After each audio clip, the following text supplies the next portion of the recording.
Alright, well, that happened. Okay, so, for those who don't know, I accidentally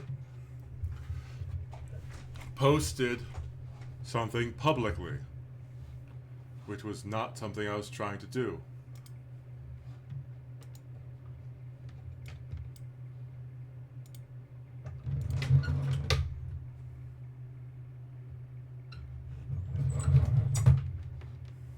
So, I was having a regular stream in 1 second until people. Oh, now they're. I was about to say until people come back, I'm going to turn on the thing. Just. Oh, God. Yes! Massive oops indeed. I cleared the chat, did the thing. I don't know why. Normally, whenever I try to send the messages, it works properly. But this time, for some reason, it did not. Also, it's getting hotter in here. I am turning on the fan. I am sorry.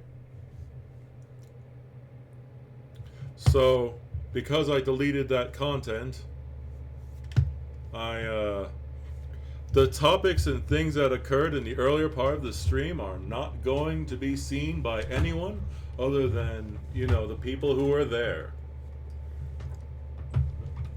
But, yeah, that was dumb. 1 second, just gonna check. Let's see, friends. We're pending. No pending yet. So just, sorry about the awkward weirdness of an idiot, Moon. But yes. For those who are not in the stream, I basically deleted the old stream and started a new one because I accidentally gave my main Steam account and listed the passcode online, or the friend code rather. And because I know I would forget about it, I just deleted the stream. There were some funny parts of that stream, but yeah, no, I just don't want to have that chance to horribly screw up like that.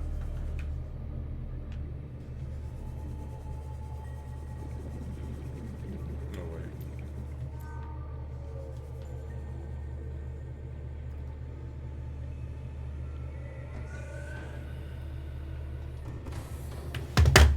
Man, I am getting a headache from the headphones being on my head for too long. I generally enjoy over-ear headphones, but when you wear them too often, then it just starts to bug your ears. And I was starting to wear them too often. If you looked at what I'm doing now, I look like an idiot. Also, I need to heal. Healing is important.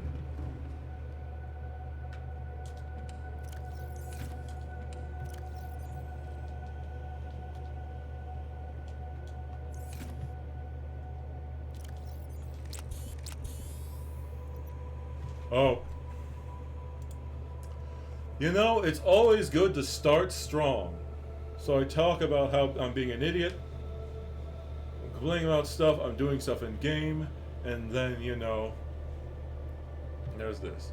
And actually, 1 second, I am going to check now again, since not to see if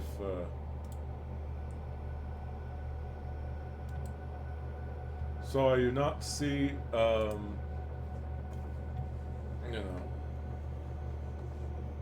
Moon yet trying to. I did message Moon properly this time. What am I doing? Oh, return to screen share. I am returning to the game.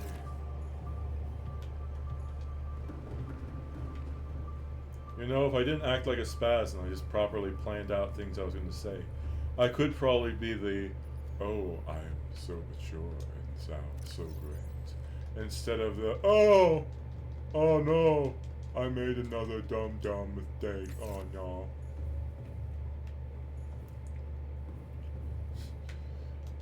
The generic fool's test suddenly becomes competent. I don't believe this is. That's not my boy. This is a paid actor.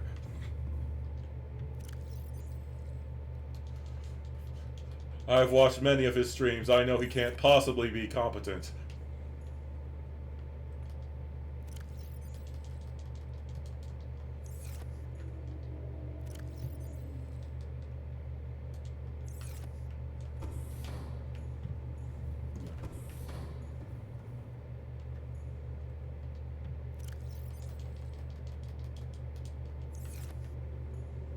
But yeah.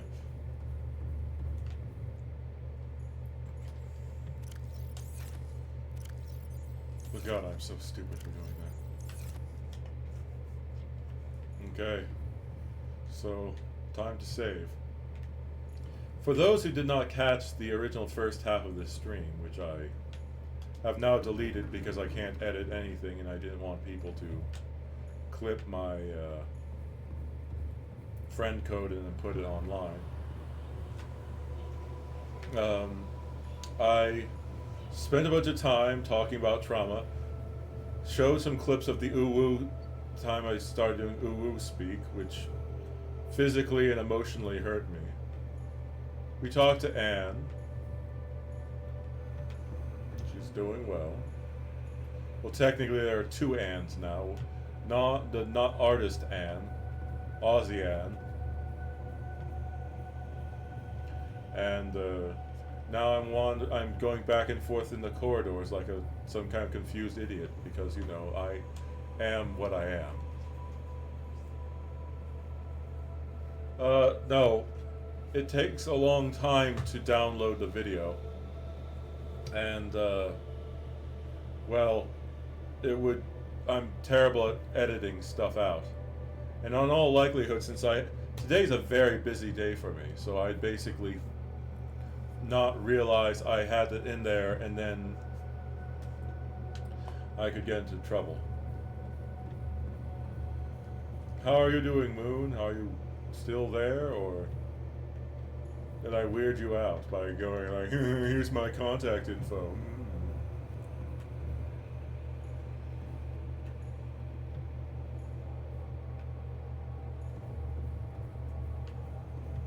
And as I said, I don't know, I don't want to. I don't.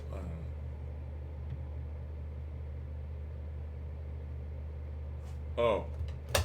So wait, I thought if you had Steam, then shouldn't you already have a Steam account?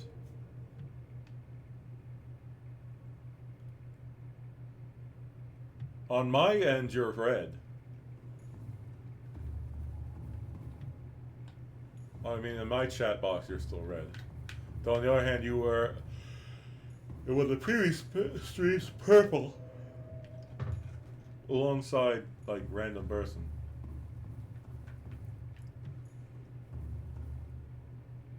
What in the world am I doing?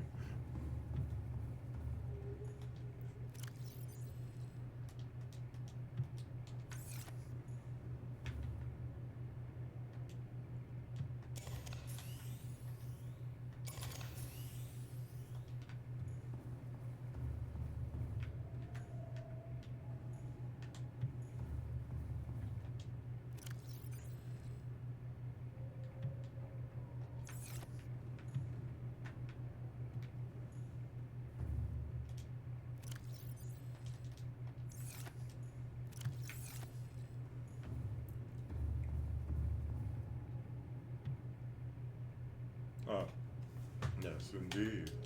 Sorry, I'm getting I'm getting absorbed into what I'm doing. I'm not noticing the chat, even though I only have 2 chatters.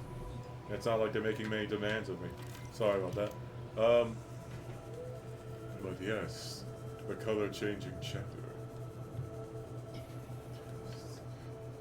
Could you imagine if someone could change their chat after every single message and then they just start spamming messages like, wow, I have a full chat of people. It's like, nope. Just one person just using the system. Welcome aboard, Captain. What am I even talking about? God, I sound dumb. Did I just take every single battery I... Okay.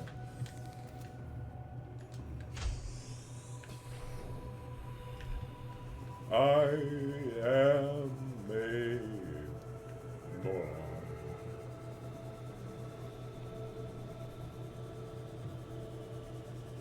Yeah, and as I said, on my screen, she's red.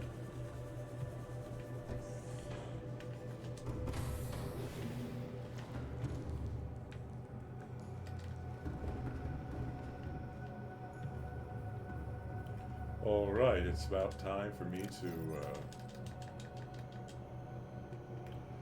try and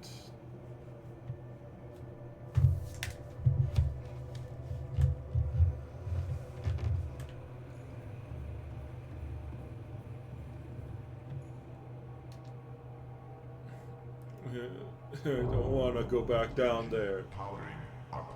What I just want to spend this game building fun little bases. I don't want to.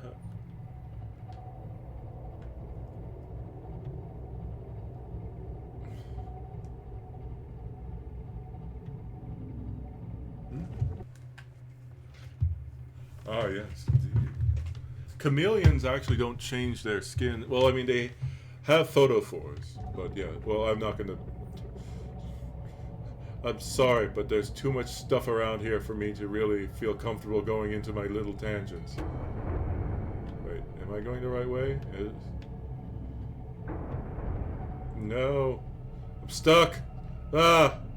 The chameleons do change colors. In fact, but the fact of the matter is, they generally stick to, like, can change only to a few things that are in their thing, and or they can turn into extremely bright, like, why am I screaming? I'm very anxious right now. Or they can also turn very bright, vivid colors, because that's basically them going, I'm mad, or, you know, come at me, bro.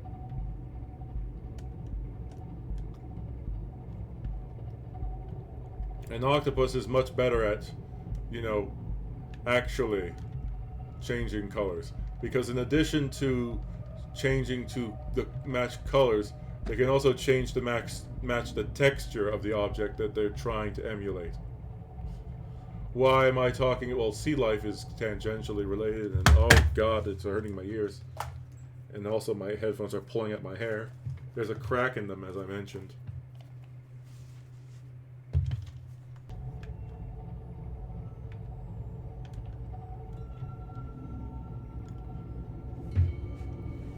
I'm going to need to start taking my medication again, because the amount of tangents my mind's going on, like, isn't it? Because it was just in the thought process of a fool. I was just like, a crack, and my brain's like, butt crack, and it's just like, scientific name for butt crack is intergluteal fold. It's like, why? Why are you like this?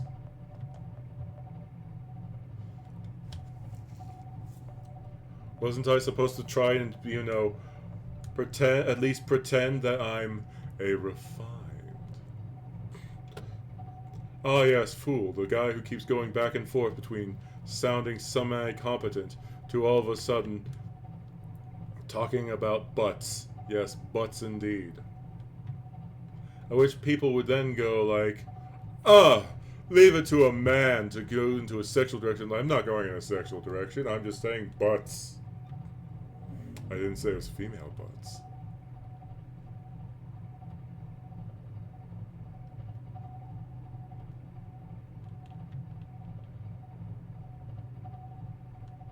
I feel like my ship is slightly turning in a direction I'm not trying to go.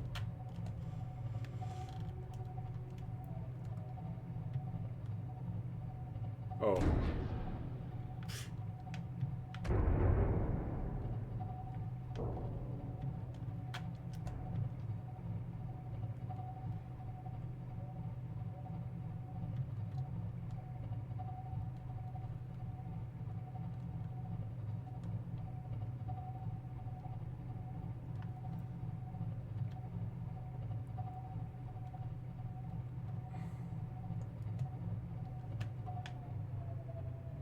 before I go any further,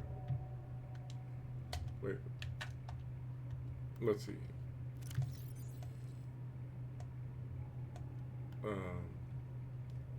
Detect an alien materials and a massive energy signature. Reading originates within the natural structure at the center of this chamber. Okay, well, I hope that it, you know,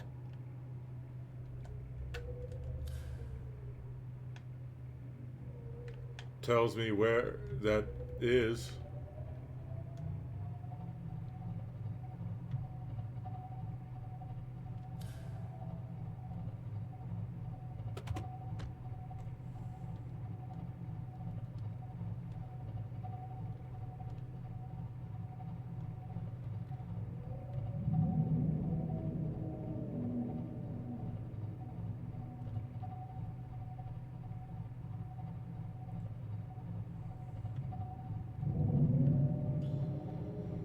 I am,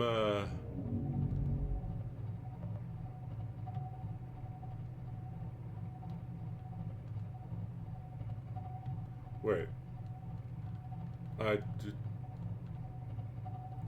Wait, why do you have to pay to add me as a friend?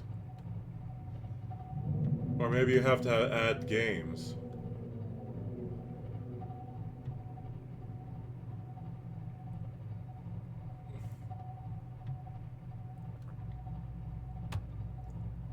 Like, you could try adding some free games. Like, one second. I'm going to change the subject and go on a tangent from this game for a bit, because this is causing me stress. Not, I mean, Moon, you're not causing me stress. That not at all. But, I mean, just because I'm like, I may have made a mistake by bringing my super expensive submarine full of valuable materials into an area full of leeches that suck my power, and a big old fuck off fire breathing dragon, Leviathan. So maybe if you add some games, which almost, you know, if this was on this friend thing, oop, nope, not Necro Dancer. There are some good free games you could try adding to your Steam account. And maybe after you do that or play something on it, it'll let you start doing that. Also, it's really hot in here. I'm turning back on the fan, even though it probably adds annoying sounds. So, first of all, do you like puzzles? Or do you like,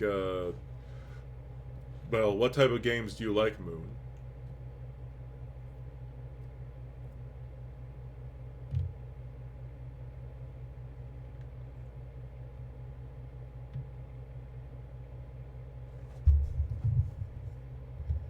Also, as a question I just thought of, how loud am I on stream? Because whenever I listen to the videos of myself, it always sounds like I'm kind of being quiet or muted.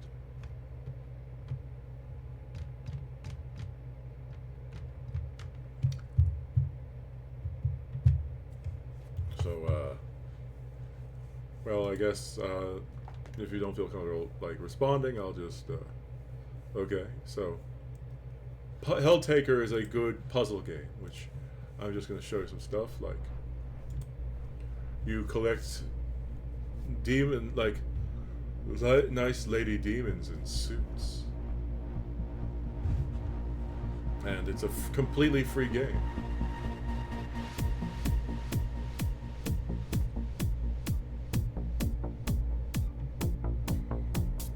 There's also, of course, a lot of cute little animations from this game too.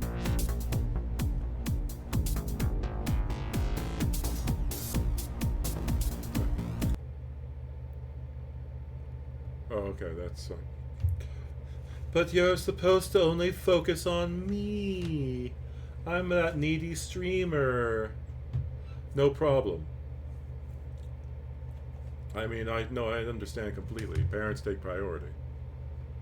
Because otherwise, I'm like for me too. Like, that's why whenever my parents make a call, I always, like, stop the stream, even if I've told my mother, like, when I'm on stream live, that means that I literally have a live audience. Like she dropped off something once years ago when I was on stream, and oh, okay. I did not know about that. No problem. And either way, you don't need to spend money. I don't need. You don't need to get your mother to buy stuff now if that's what you were trying to do.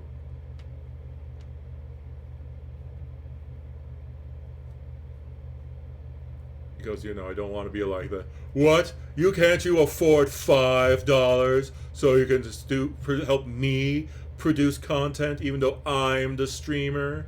Meh. Sounds like a personal like, no, just... You don't need to do that. I don't want to force you to do something that you are either not comfortable with or not really able to. Either way, I will show you a few things. Like for a few fun games are free. Helltaker is a good example. Well, that's fine. You need to spend probably at least $5 US. €5 is a lot more. Is more. But yeah, Helltaker is one of the few overwhelmingly positive free games. And unlike some free games, it's actually completely free unless you want to get the art book. Which, this game has some really... Do I have the art book? Yeah, it's in my library. Which I guess to... Let's see... Where's the art book? DLC.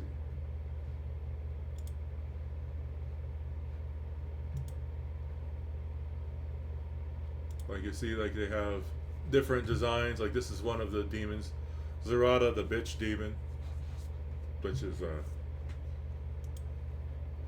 well, actually, I'm not going to show you much of it. She's one of this... It's like, I love the idea of a mean masochist, but being a trash amateur writer, I can't figure out how to write it. Her design is also giving me problems. I can't decide which to pick. They all look so sweet, but I hate how generic they are. And to top it off, I think I've picked the worst one in the end.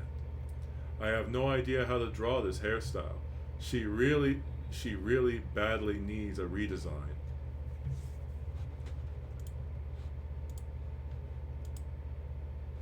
Now you notice, like here. This person does actually have like their own comic series. He's the artist and the game designer, if I remember correctly. Well, actually, I've only really played it once on stream.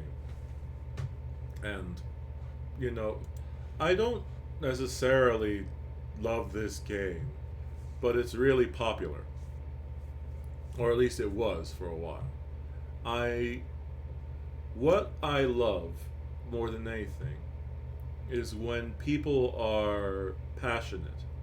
And if there's something that I feel is like somebody who's got talent is working really hard and did a really good job to make something which clearly shows off their skill and their passion, then I will support it.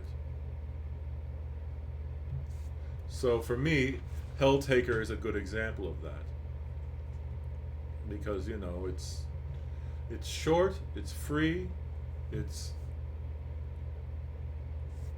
Oh yeah, I followed your thing and I saw your games. You were talking about... sorry, let's see. Library. Sorry, recently added. Where's the recently added? Because I added one of the games that you... 1 second. I guess it should be under unsorted. Close Western RPGs. Uncategorized. It's Don't Forget, right?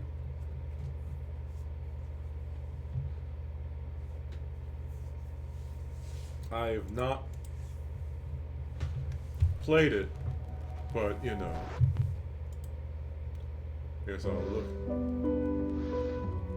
I see psychological horror.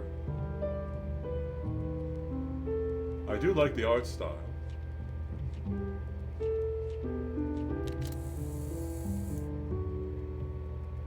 Dropped Herbert's food. That's kind of cute.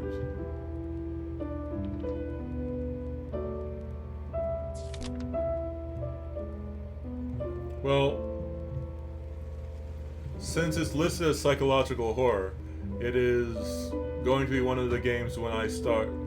I guess starting in November, maybe I'll start playing the scary games or the horror games. Please return to James. Nope, I'm just going to steal James's thing. Everything's spinning. I'm going to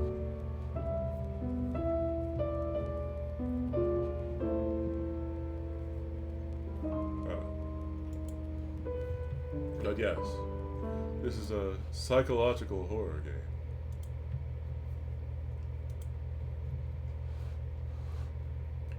But I mean, there's also a bunch of, you know, puzzle games. Or like free puzzle games. I don't know about this one here. This is another HoloLive game, which I realize I have not put into the HoloLive thing. It's free. I don't know much about it.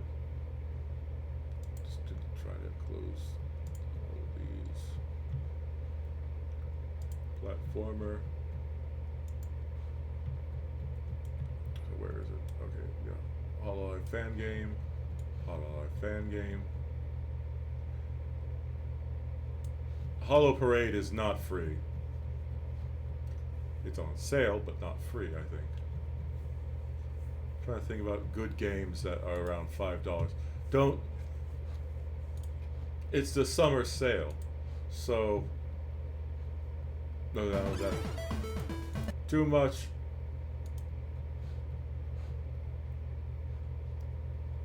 Let's see, actually, the wish list. Oh no, I'm exposing myself in terms of what I like to games I'm interested in looking at. Let's see, so I guess less than $10. So good games that could be there, though my choices tend to be strange.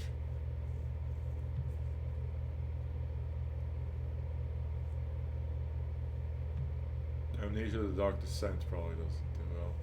But after tax, I'd say Unravel would probably be a good game. Which, have you heard of Unravel?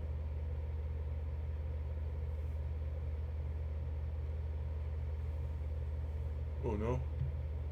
Or wait. Oh no. Like yeah.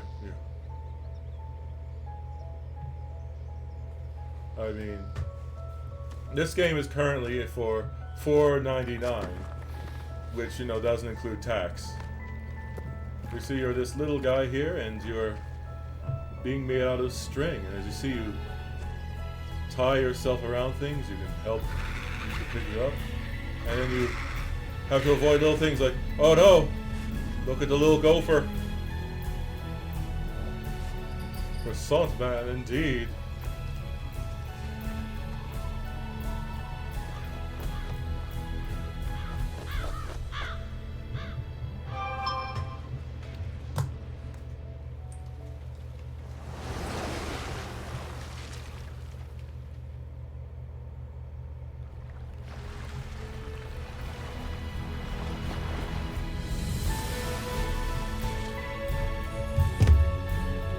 If I remember correctly, this is...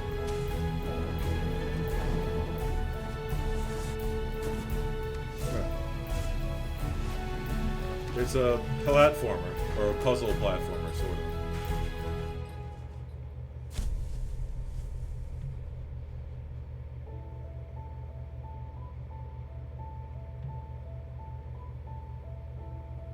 Does this look interesting to either of you?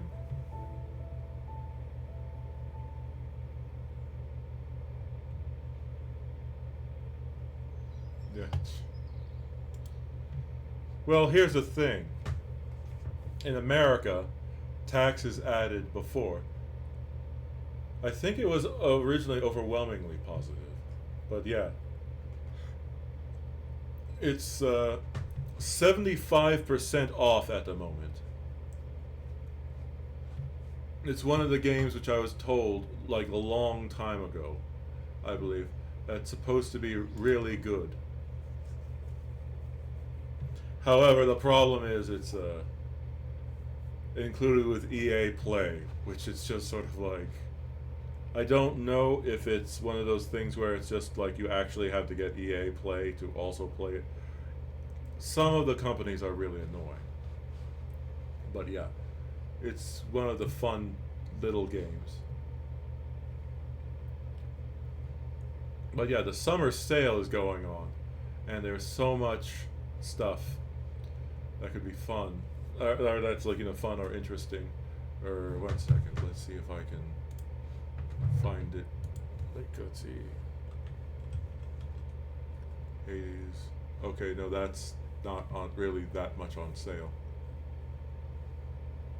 You could buy the Hades soundtrack.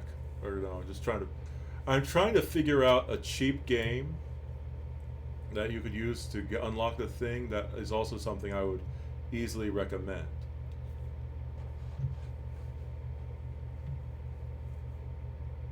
Like, let's see. What type of games do you like, Moonshine? Or Moon, actually, I should just call you Moon.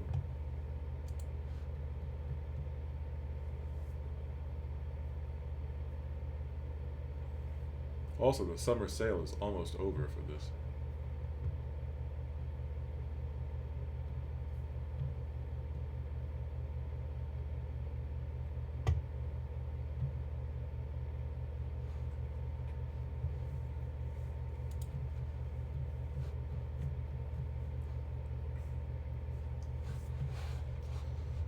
Actually, how expensive is Hollow Knight at the moment?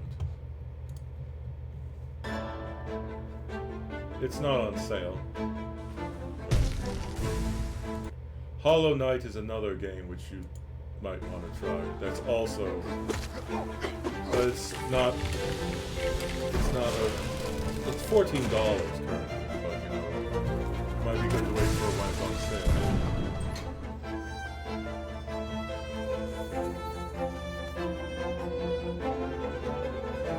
However, it's a lot harder.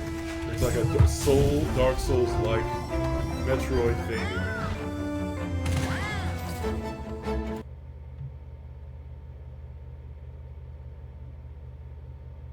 Ah. Well.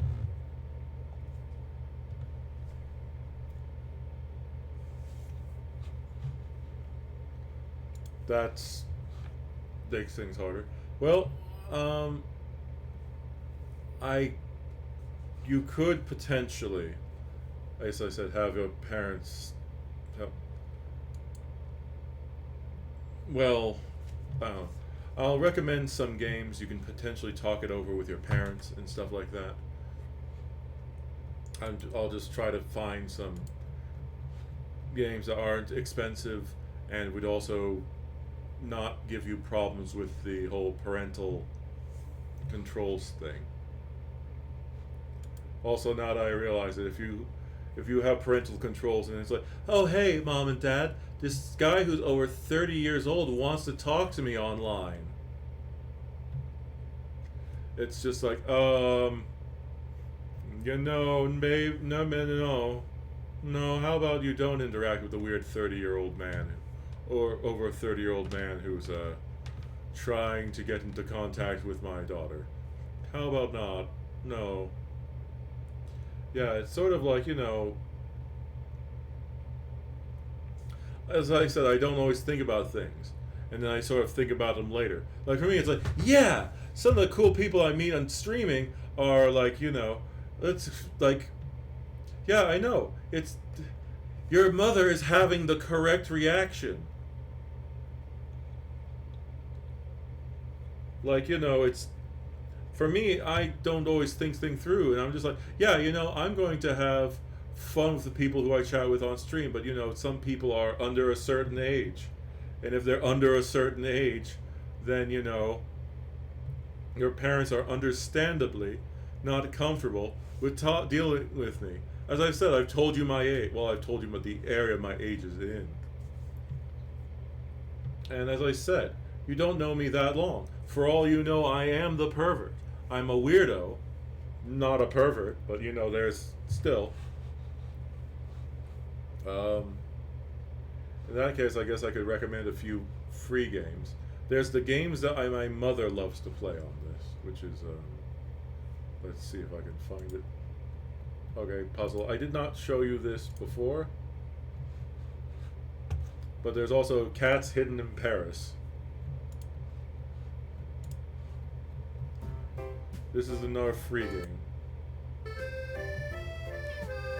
As of course, this is more in along the lines of what a lot of free games are. I mean, this isn't exactly, unlike some of the other puzzle games I showed you, it's not really that crazy, but hey, I got my mother to get Steam because she enjoyed playing, she saw this, loved it, and she's enjoying playing it. Well, yeah, of course it does, because it's Cats Hidden in Paris. So they're trying to, make it look like Paris, France, and the whole Eiffel Tower and, other things.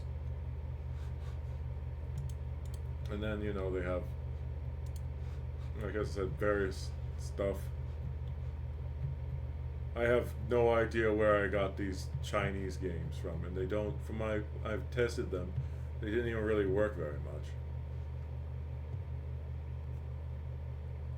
But yeah. And then of course there's the game I showed Person, which is, the cats organized neatly.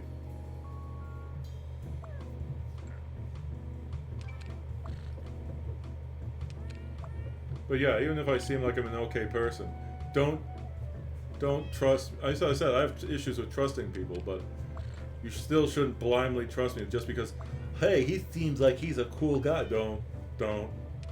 You never know. Especially since, for all you know, it could be like, oh, so what are you wearing? Just like,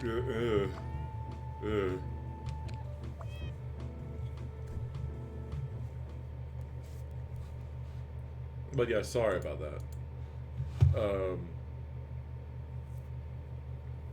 And as I said, if I'm saying or doing anything that makes you or your parents feel uncomfortable, then just tell me and I will cut that shit out. I do not want to have, that kind of... I'm fine with anyone coming to watch me. But I don't want to be, going like, oh, he likes kids. In the bad way. So like as I said, I used to want to be a teacher because I loved working with children. Or like, I love teaching people.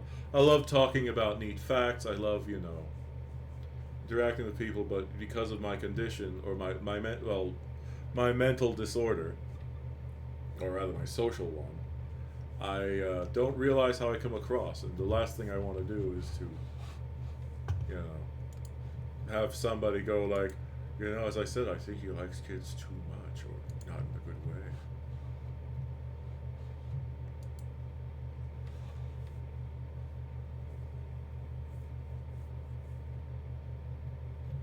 By the way, even then, what is the type of game that you do like? I know you might not be able to get games for your thing, but just so I know in the future for content, since I have two people talking to me now, what kind of games do you like or like to watch? Or do you just like some weirdo, keeps screwing around and tripping over his words like he's falling down the stairs? Because I think that's normally what I seem to do.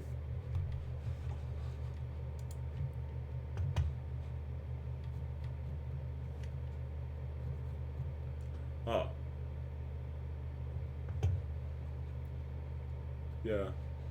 So you also have to be careful with Steam because it is, and I need to be careful while looking around the shop in Steam because they are, you can put that once you're of a you're no longer once you're no longer within restrictions of parental guidance mode, you can say that you want to view adult content games. And the problem is that I sometimes see in my recommended games which are like, oh look, it's an anime style game. That might be fun to play on stream, and then I go into it and it's like, it's porn, and I'm like, I was not looking like that. And the problem with the Steam recommendations is, yeah, actually, I guess I will show one more time. It's like, God, what game would be a good representation? Like, for Hollow Cure. Like, you see this game here, I played it a bit, and it's like, oh, I see that you like pixel graphics and anime type games because you played Hollow Cure, which, you know, it's like, I'll just show you a thing here a little bit. It's a really cute game that has, like, you know, a lot of things. This is another free game, by the way, which is pretty fun and has a lot of content.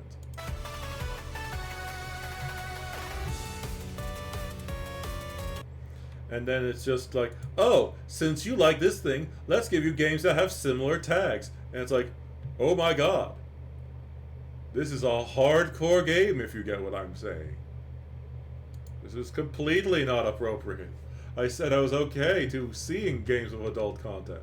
That didn't mean I was straight up looking for, like, you know, pornography. It's so stupid. And because, you know, it doesn't really warn it, or, you know, for that type of content, I'll look at a game like, you know, I like the art style of this game because it's not like the one that is immediately obvious of what type of content it has. And then I look at the tags, and the ones that they list are like, oh yeah, this looks normal. It has cute in it. It's got this other stuff. I go inside, and it's like, okay, I can clearly tell what type of game this is now. No. I do wish that they would, you know, pay attention. Just because 2 tags overlap with the game doesn't mean you want to play it.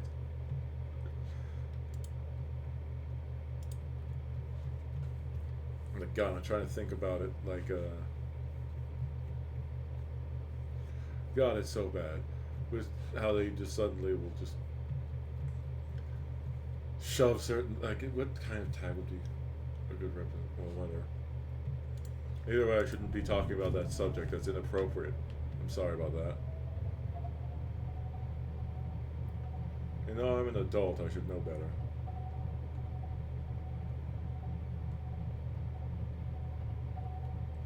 I'll try to keep my age and more, and how I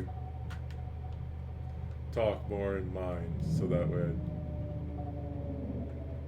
Oh yeah, the reason I wanted to take a break because of the giant sea dragon. Oh no. Get me out of here. God, I can't even see anything that's going on.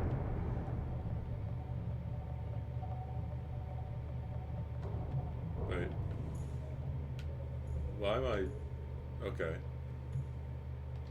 Yeah, you see, whenever you start rotating, like, at that way, it's never a good sign.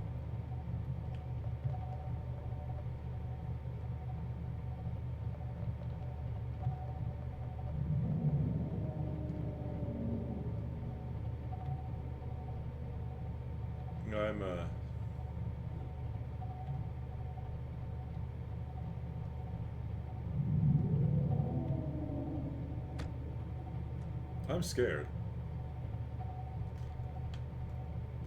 Not because of this, I think the sea dragon looks scary, but more because I'm scared of losing everything.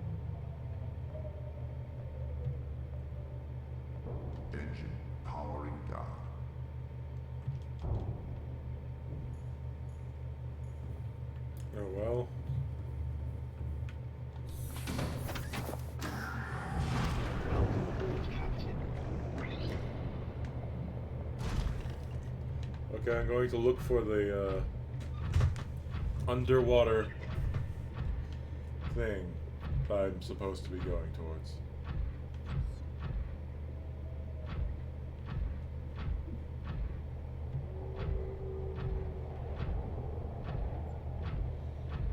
Okay. Duh.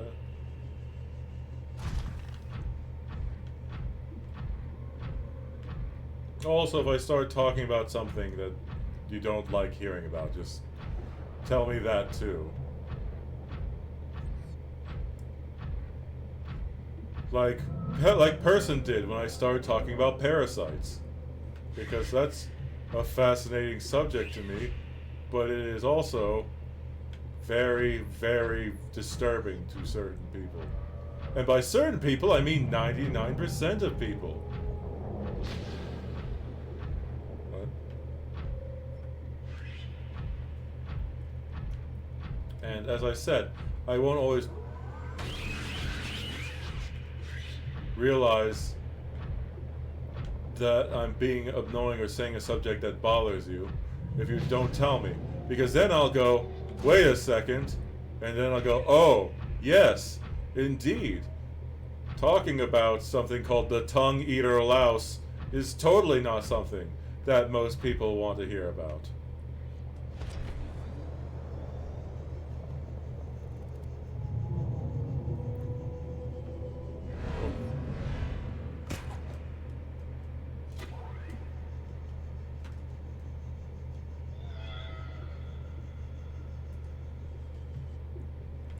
So yeah, just don't feel bad if I'm saying something and you're like, I'm not interested in this. Or, you know, I don't want to hear about this. Just say, please don't talk about this.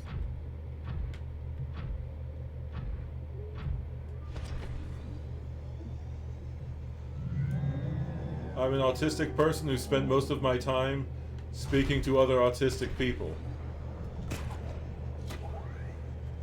So, subjects that I... What? No.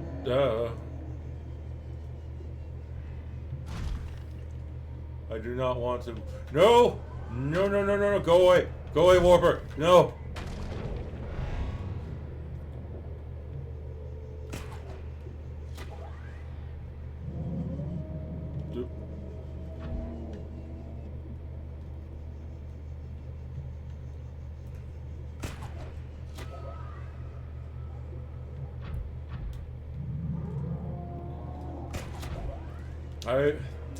Now, as much as I hate the term space, like, because of how it's been used lately, like, the safe space. No! Leave me alone! Screw you, Warper!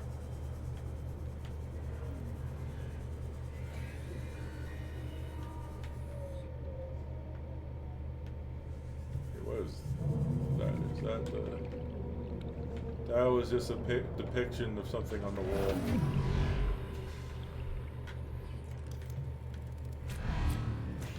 Fuck you, Warper! I literally got inside just so you could teleport it out.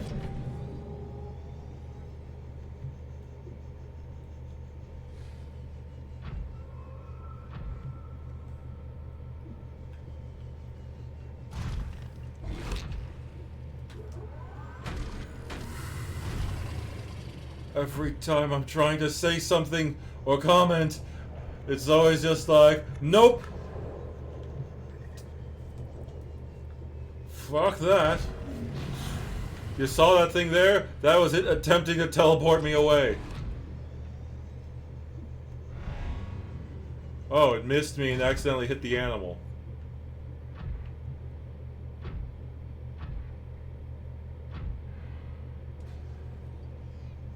Need to find where the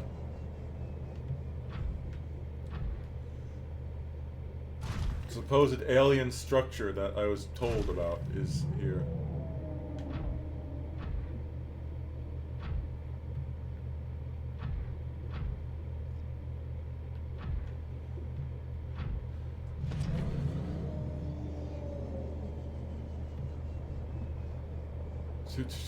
Yes, indeed, no suit for me. I'm sorry. When I'm at threat of being pulled out of my suit by a warper, I'm not looking at chat as much.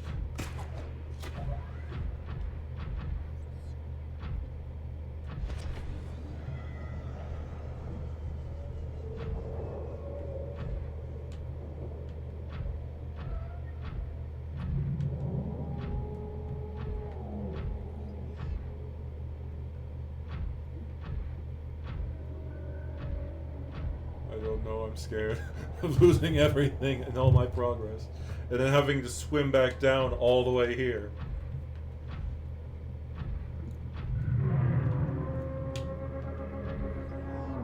Oh, there's our friend. How are you? I don't have time to catch up. No. I really, I insist. You don't need to spend time with me. I mean, I'm fine. No. Man, you are passionate today. Oh.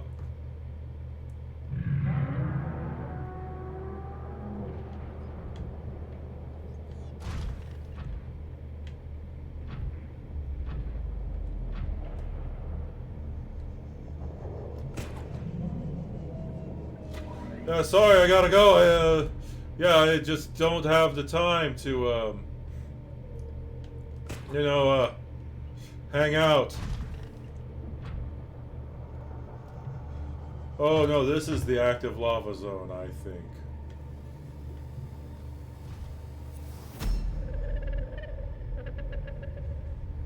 I am what you seek.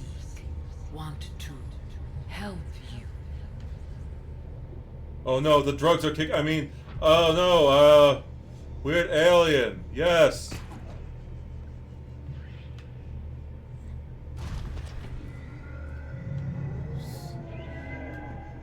It's an old ad, hot monsters in your area.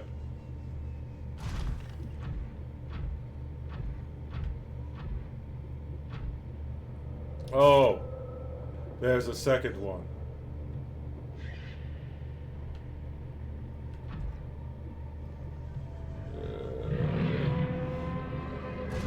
Oh, as I said with your friend, I don't have time to hang out, I'm sorry. Hey! I'm running for my life from a sea dragon Leviathan. Hi, Barbara Florence. It's really nice to meet you. I'm sorry I'm not really looking at chat at the moment. I'm, having a panic attack. Oh, it's left me alone.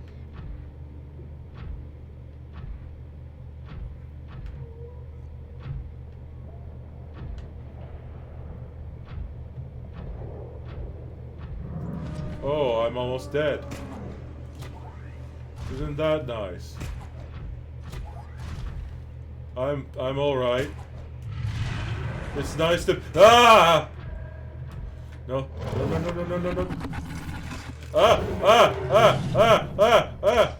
No. No. So, yes, thanks for coming by, Barbara Florence. I really appreciate it. It's nice for you to also comment. I understand it can be sort of weird, but, I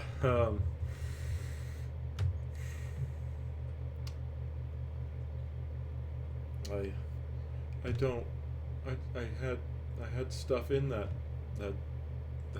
prawn. Okay,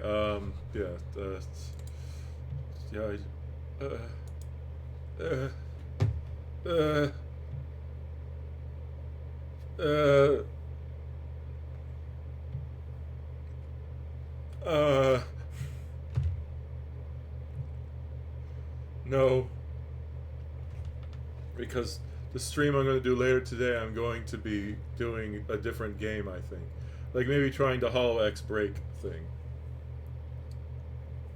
But, yeah, that's, I'll just do it. As you can see, Barbara, I am a pro gamer. 100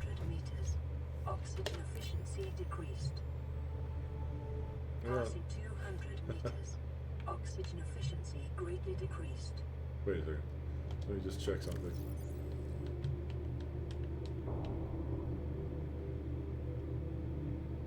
Oh no. Oh yeah, now I remember. I saved because I was going to. Maximum depth reached. Hull damage imminent.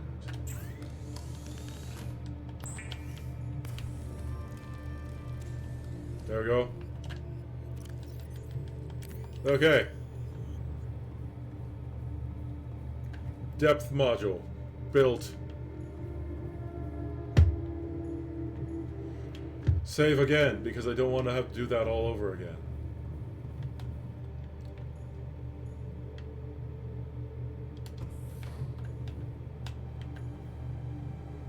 Oh my god, I can fly! Yes, clearly the peak of contents.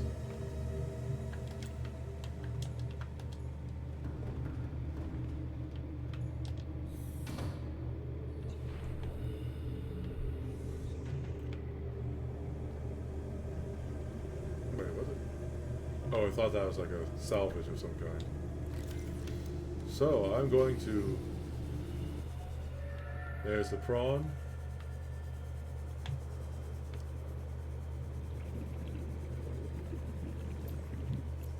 Now, the reason why I restarted is because if I wanted to make another prawn suit, I would have to go back to the surface and wind through this maze. Also, I'm sorry, I hope I didn't freak you the heck out, Barbara, or they'd probably left. They're just like, oh, hi! I'll give this streamer a chance. And then immediately begins to see a weirdo scream a bunch and then go like, no! I can't handle this!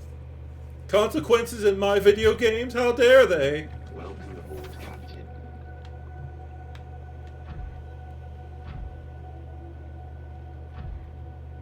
Well, I don't think I need to have the, I'll leave the Cyclops right here. Or away.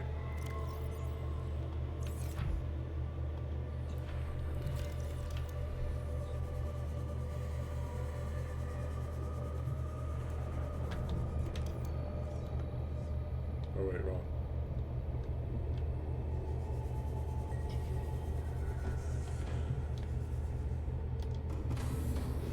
Wait, do I have copper? Yes, I do have copper. Good. Systems online.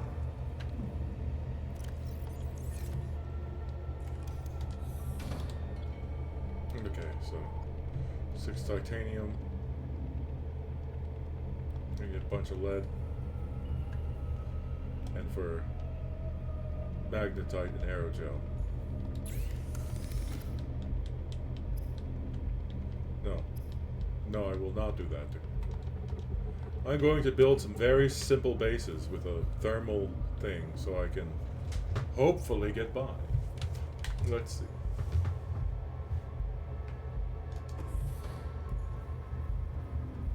For that, I'll need a ton of running back and forth like a weirdo.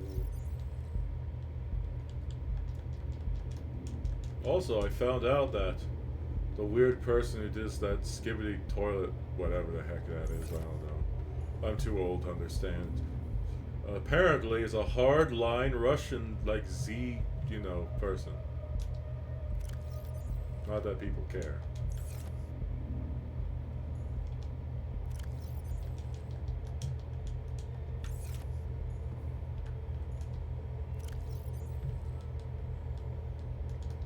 You know, if you don't know what Z means, it's basically they're pro-Putin and pro the war in Ukraine. Why am I making this political? I apologize.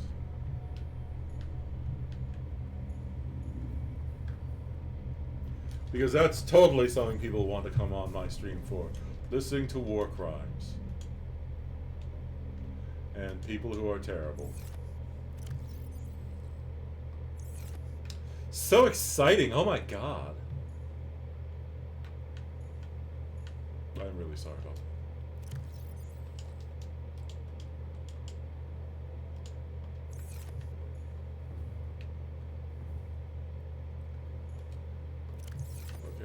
let's see.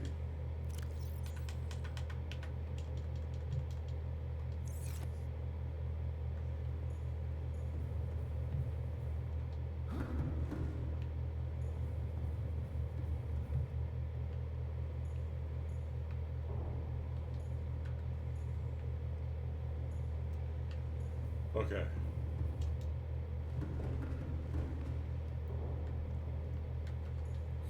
Well, they're a different type of parasite. One is a natural parasite, and the other one is, you know, a terrible person.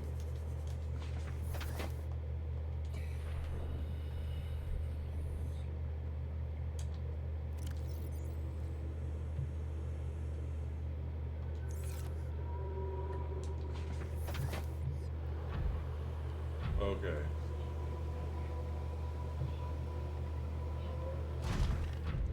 If I can find a lead thing, I'll get that.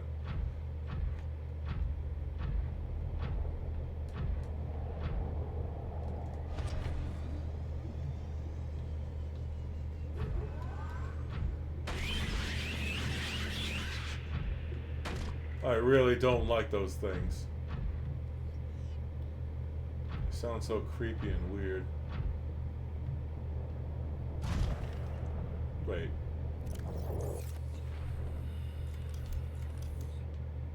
Oh, I need aerogel.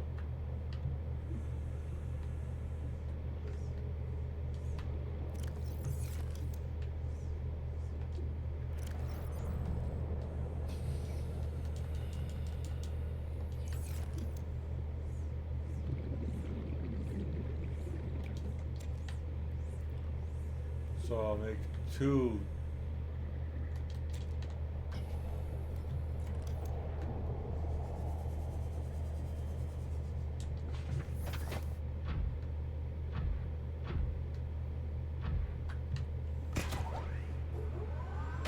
Or 8. Oh well.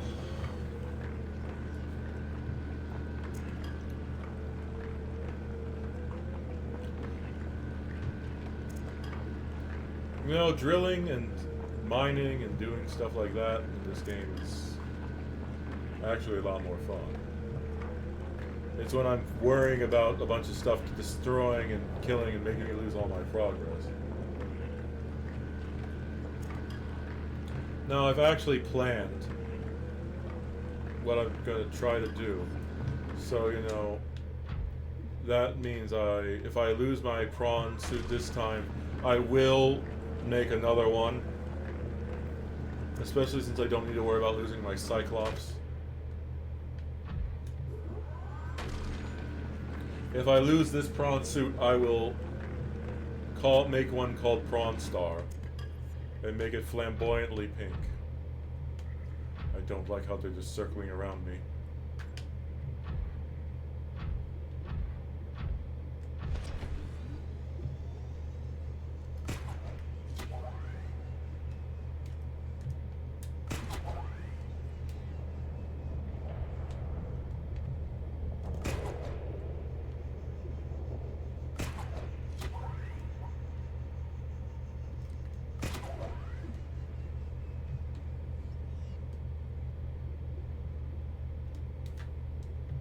You know, the benefit of having the Cyclops is I don't need to deal with this stuff.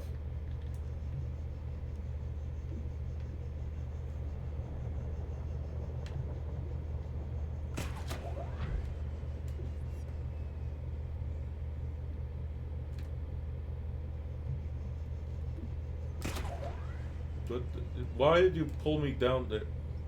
This is giving me a headache.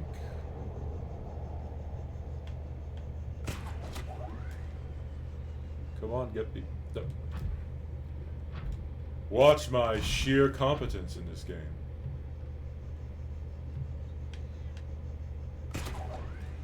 What are you? Why? Why? Stop it.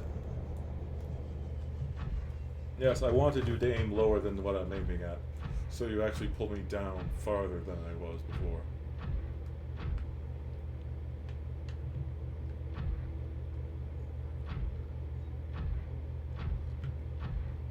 Why couldn't they just let me use a sea moth?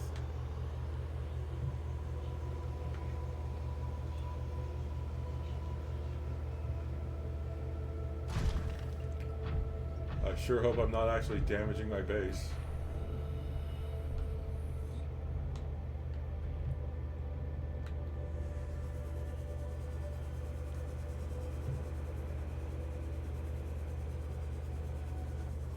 Do do do do, la da da da. Also, I guess Moon, since I do occasionally talk about food and other stuff like that, is there a type of food or cuisine that you like? Or at the very least, is there one that you hate?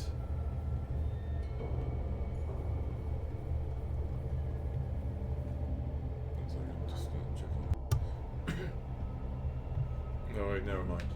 Oh no, I thought I was about to have like a massive cough or something, and then it turns out.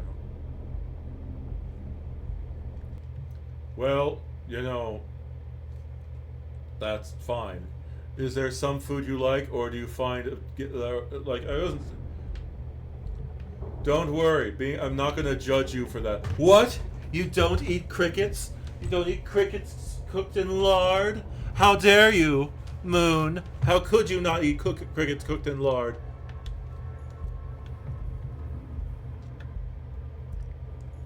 Which, you know, that is a thing in some places.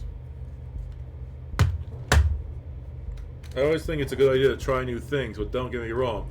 You have to work your way up to trying stuff. Like, after 20 years of trying food, I can now try insects and not immediately feel like I need to get sick. I just have to psych myself up very much and then try that type of stuff. And even then, it's better when you can't tell what you're eating. But yeah, do you like mac and cheese? Do you like fried food? Or are you going to say stuff like, I only eat unseasoned steamed broccoli? Which at that point it's like, okay, I'm kidding. You don't need to feel bad about that. I don't care. I'll throw someone else I know under the bus. They're not someone who's been on the stream, but... Oh, okay. But I'll give you an example of someone I knew. And you can tell me if they're more picky than you or not. Now, this person in question loved eating fried mozzarella sticks. Or, you know, what would basically be fried mozzarella cheese, which is, you know, in a stick form. Like if you've ever seen a fish stick or something like that. Instead of fish, it's filled with cheese. And usually served with tomato sauce. He loved that. One of the ways we got him to agree to come to a place with us is that this place had, like, fried mozzarella. Now, when they finally brought it out, it wasn't these little rectangles. It was these squares. Now, when he saw this, he got up, he excused himself, got up and walked out.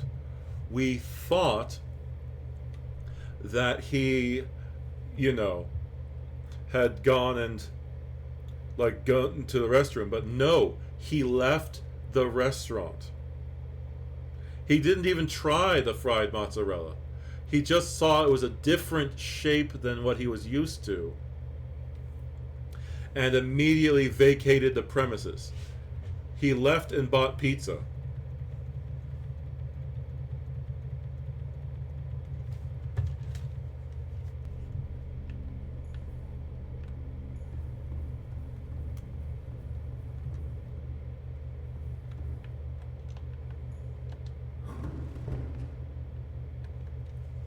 Well, yeah, but here's the thing. It wasn't like they used some crazy seasoning.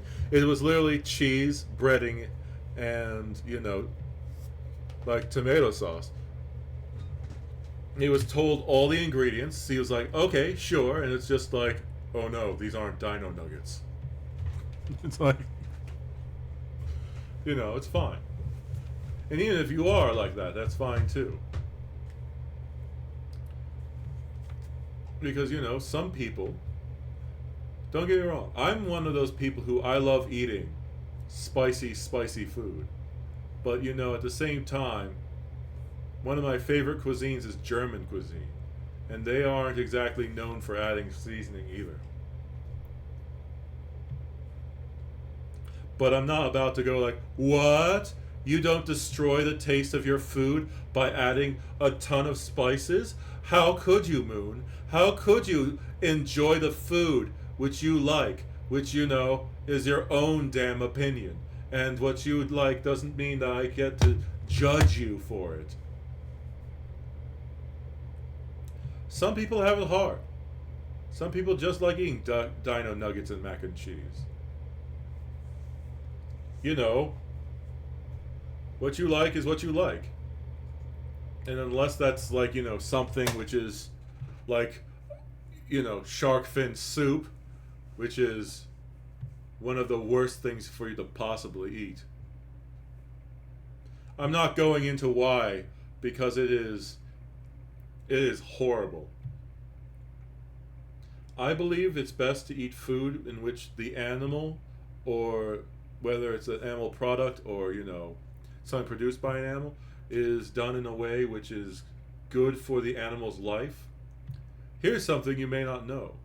The happier and less stressed an animal was in life, the better it tastes if you cook it, because stress makes them not taste as good. That's why for a lot of really expensive meat, you end up seeing like, oh, why is it so expensive? Well, you see, rather than shoving this poor animal into like a locker, we basically let it move around. It moves around. It has proper times to socialize. It lives a happy life. We give it actual food, and we make sure to pet it and make sure that every moment of while it's alive, it is the happiest goddamn cow in the world. It lives better than most people in the world do. And that's one of the reasons why Wagyu meat is so expensive. Shark fin is basically just horrible, just terrible. It tastes...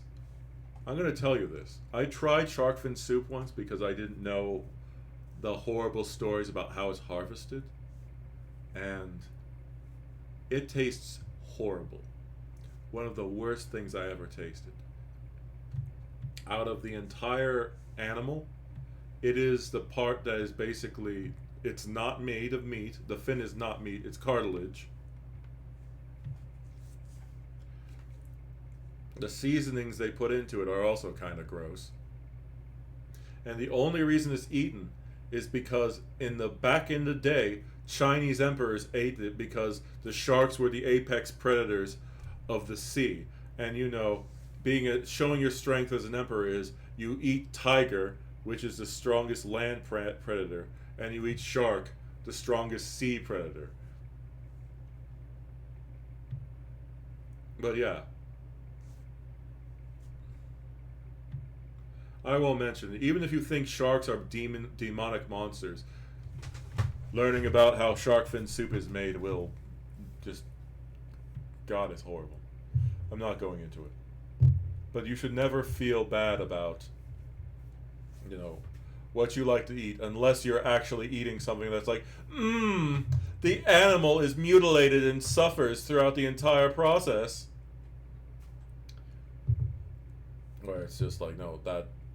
If you did something like that, then I would be... Then I'm going to judge you. But if you're just like, I like eating regular hot dogs without seasoning or ketchup, just the whitest of white bread. I mean, I always advocate that people try to go a little bit outside of their comfort zone. And here's the thing. Even if you're picky when you're younger, that doesn't mean that your tastes change when you get older. So, you know, it's always a good... God, I've barely played this game at all. I'm supposed to be, you know, doing stuff. Wait. So yeah, I need some rubies.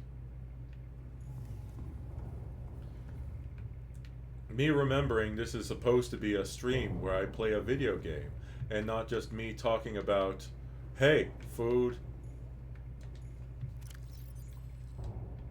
But yeah, if you feel comfortable mentioning like one or two things that you really do like, I can tell you about fun things or stuff like that.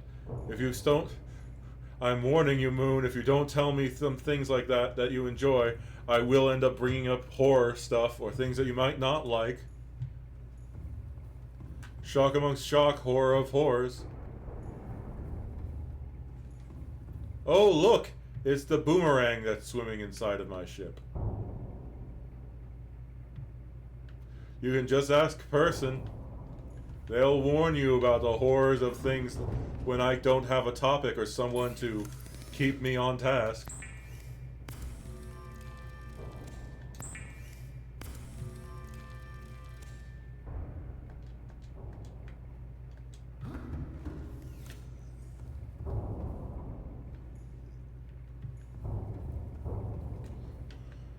All right.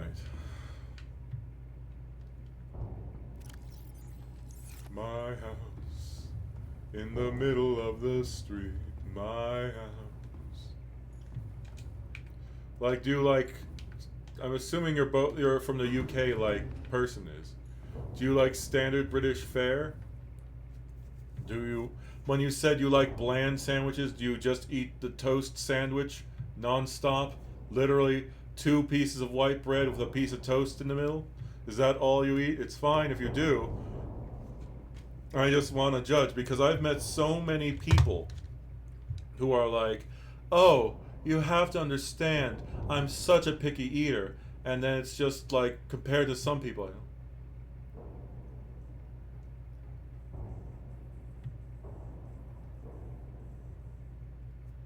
know. Hey, you know, some people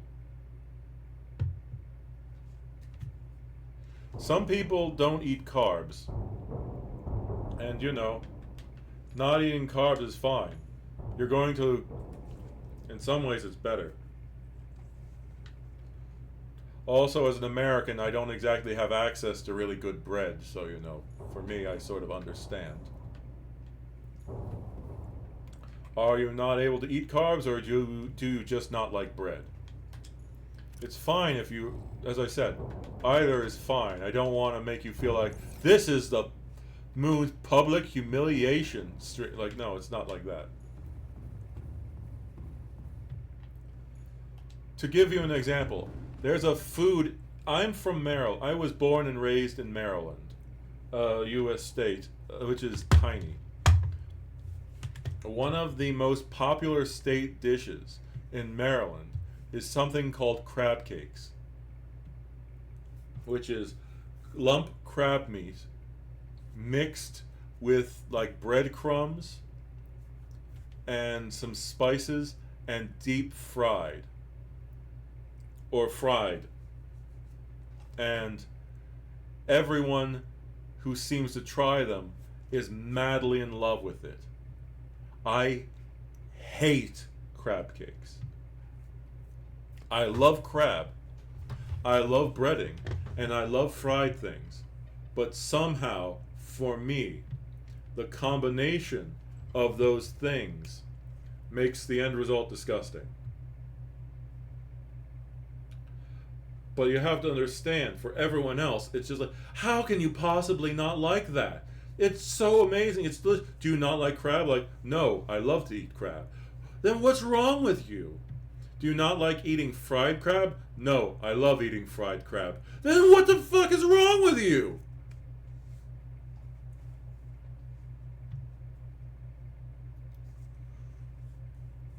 But yeah, you know, it's just like I get a ton of stuff like that. And to be fair, I also used to be a really picky eater.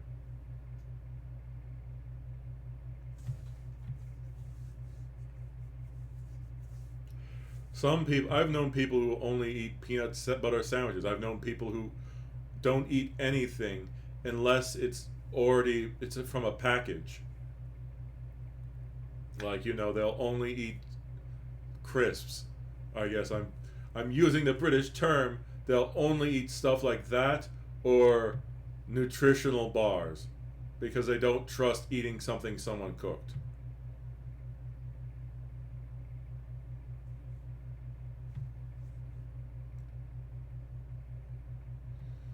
Yes, it hurts me, my very being as an American. As America. America's best.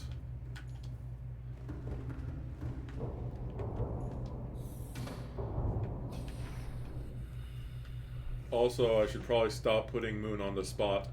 They've been commenting a lot more, and I really like that you're, voicing your opinions more, and it's great. But I also don't want to, be like, oh, hey, look, the sort of reserved person who doesn't like talking much is starting to open up a little bit more. Yeah, I'm so happy that you're opening up, and then I realize I'm putting you on the spot and may make you go like, oh, no, I don't want to be put on the spot like this. Welcome aboard, Captain. But yeah. What you like is what you like, and as long as it doesn't come at the suffering of others, or something along those lines, then whatever. I mean, also as long as you're not hurting yourself either. Like, because I have to say that, so, and because otherwise people are like, oh, so you mean self-harm is fine? Are you encouraging self-harm? I'm like, no, I am not. And I was like, why? I'm not hurting other people, it's myself. Like, God damn it, people, come on.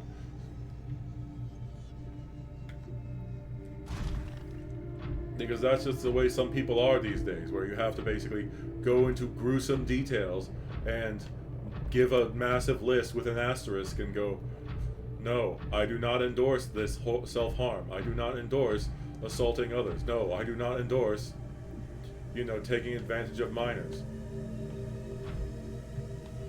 Neither the people who work in a mine or children or people who are both.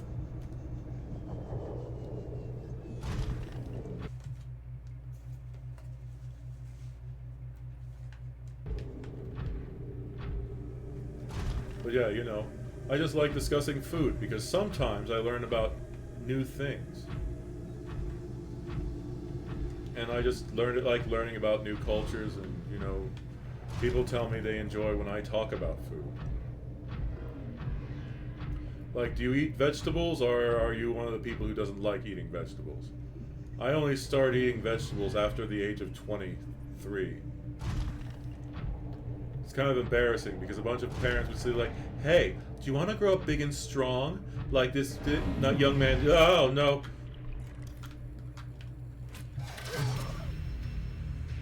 It auto-killed me.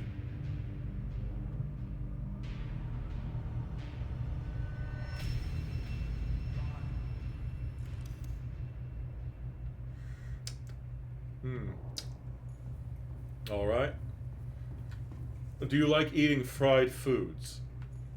I mean, you said you're a traditional British person, so I'm assuming the answer is yes. But, I've met people who don't like eating fried food. And I've seen British people who go like, oh, I don't like eating chips. I don't like eating that. Or I don't like eating meat. Because, like being in America. So, do you like fried vegetables?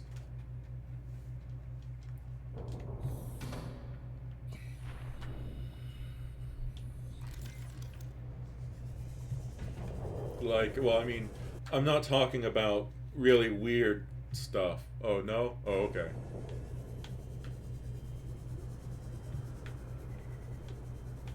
Where are you? Oh, there it is. Alright, well then, I was going to recommend tempura or Korean pancakes, which are, okay, I need to emphasize, because when I say Korean pancakes and I mention vegetables are in them, people are thinking like, the sweet like, oh, you see, you take these sweet pancakes and just stuff vegetables, and they're like, no, they're savory pancakes. They'll have like meat and or vegetables in them, and they're actually pretty good.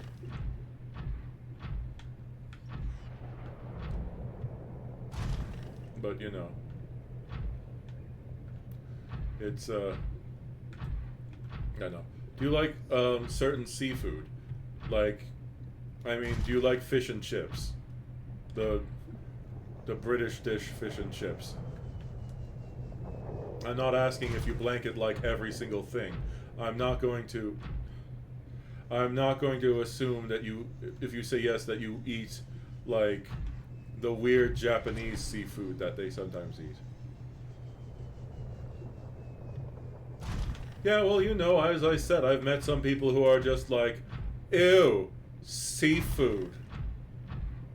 I'm sorry, but you don't need to be British to like eating fried cod. Especially when it's done right. But you know, there are some people who are just like, oh no. It's weird. It's one of the more nice things. Well, you know, it depends on the type of British person you're speaking to. Some of them are just like, you know, all I want to have is like, you know, a sausage roll at like Greg's. And then, you know, others are just like, ew, I don't even want to touch a sausage roll. Real British people don't eat sausage rolls. Real people don't go to Greg's. What the hell is Greg's? And then other people are like, real British people only eat jellied eels. Or, you know, some nonsense along those lines.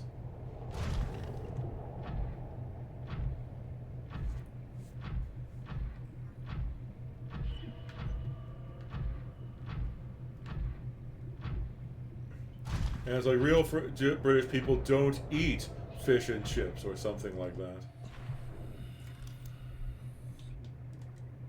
Because, you know, depending on where you are and who you're talking to will affect what certain people consider to be traditional.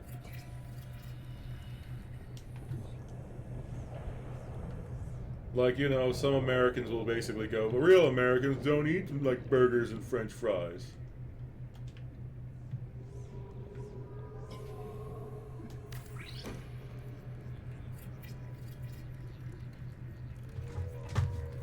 But, you know, it's just like, just because you eat burgers and French fries does not mean... Oh, wait, 1 second. Just going to deconstruct that. Because it's not close enough. Power restored. All primary systems online.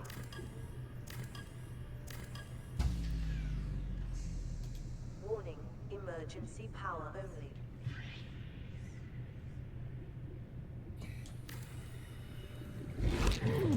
Oh.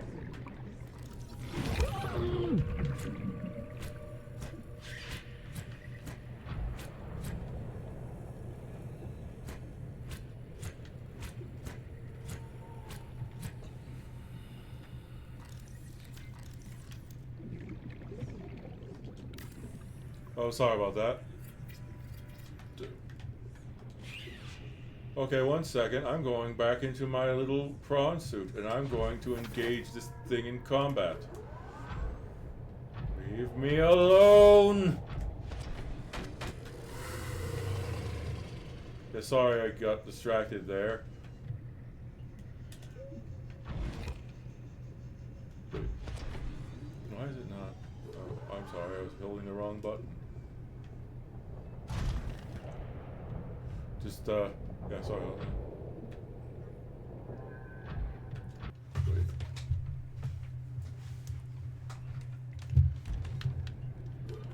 Well, you know, like anything fried, when it's not done well, it can be kind of gross when, you know, like the batter is, like, you know, there's pleasant oily, and then there is, like, you know, like, oh, hey, this person clearly doesn't know what they're doing, and they use the wrong kind of oil, and they are using, you know, not fresh fish.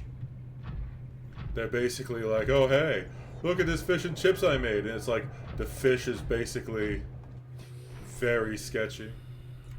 To the point of where it's just like, hey, is this something you just found in the back room and is just, you know, you were going to throw out, but you decided to make it the special of the day. Power restored. All primary systems And you know, in that case. online.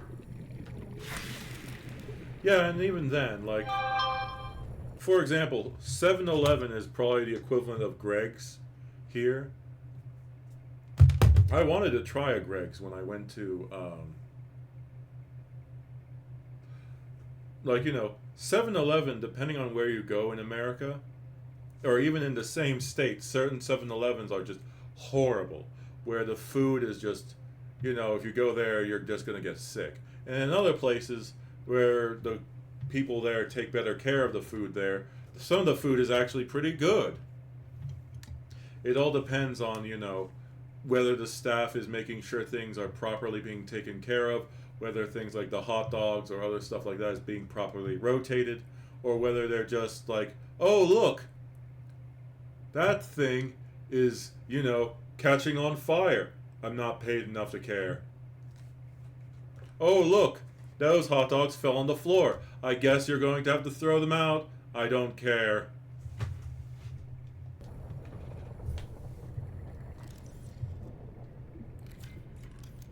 Because, you know, it's just like all of that. You need to...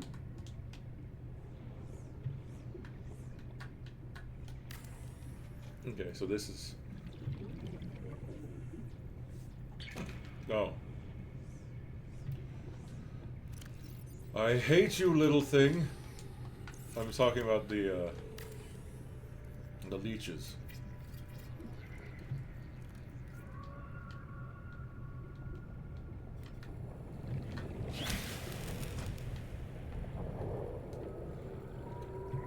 Alright, let's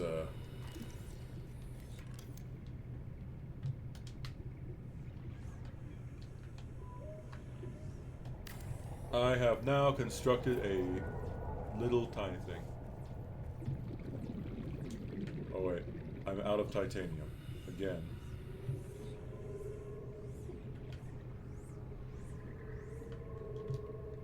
Oh yes, the fun of gaslighting.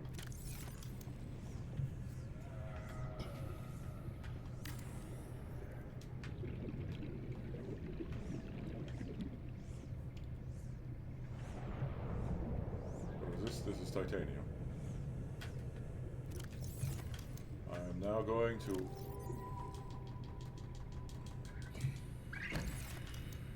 open this.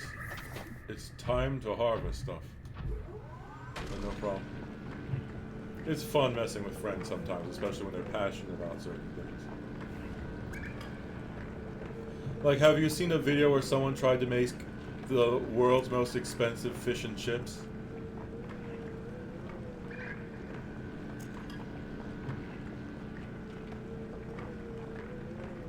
They use like a really expensive fish for it. Alright, well, I guess I'll show that as a... Since we're having British time discussions in my chat, might as well, let's see. Oops. Oh no, you figured out how I've been playing out my videos. Titles. Okay, so let's see. This is a fun dish, but you know, I'm pretty sure it would probably not be, you know, one that Moon would be interested in. Let's see.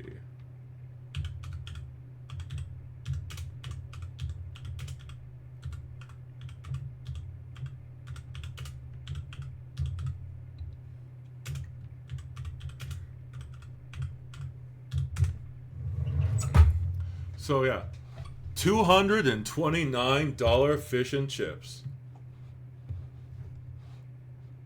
If you want, after this, I can show you a Michelin rated fish and chip shop. But yeah, let's see here. This is a turbot. It's one of the most expensive fish you can buy in London. And today we're going to turn it into the most expensive fish and chips in British food history. Today I'm on a mission to experience the most British food ever, trying out 3 different fish and chips with 3 different price tags. Look at that. Oh, that's really good. And by the end of this video, you'll witness a record-breaking fish and chips never attempted before. Where could we go wrong today? Because my guess is that you've never done this before. Yeah, fuck Old Leaf. Moon, in the event you don't know about gold leaf. It's basically you add a few cents worth of gold leaf to something and they jack up the price by like $50 or $20 or anywhere between $20 and $100. Or in the case of that steak I showed Person a while ago, they increased the cost of that steak to $2,000. Or, well, you know, ridiculous. Never. This is fraught with danger, I'd say, today. But first, something much more affordable. At a local shop, frying up the strangest part of the fish. Ben, put her there. Hiya. Meat. This guy does make regular fish and chips. He's just literally... Ooh, second bot of the day.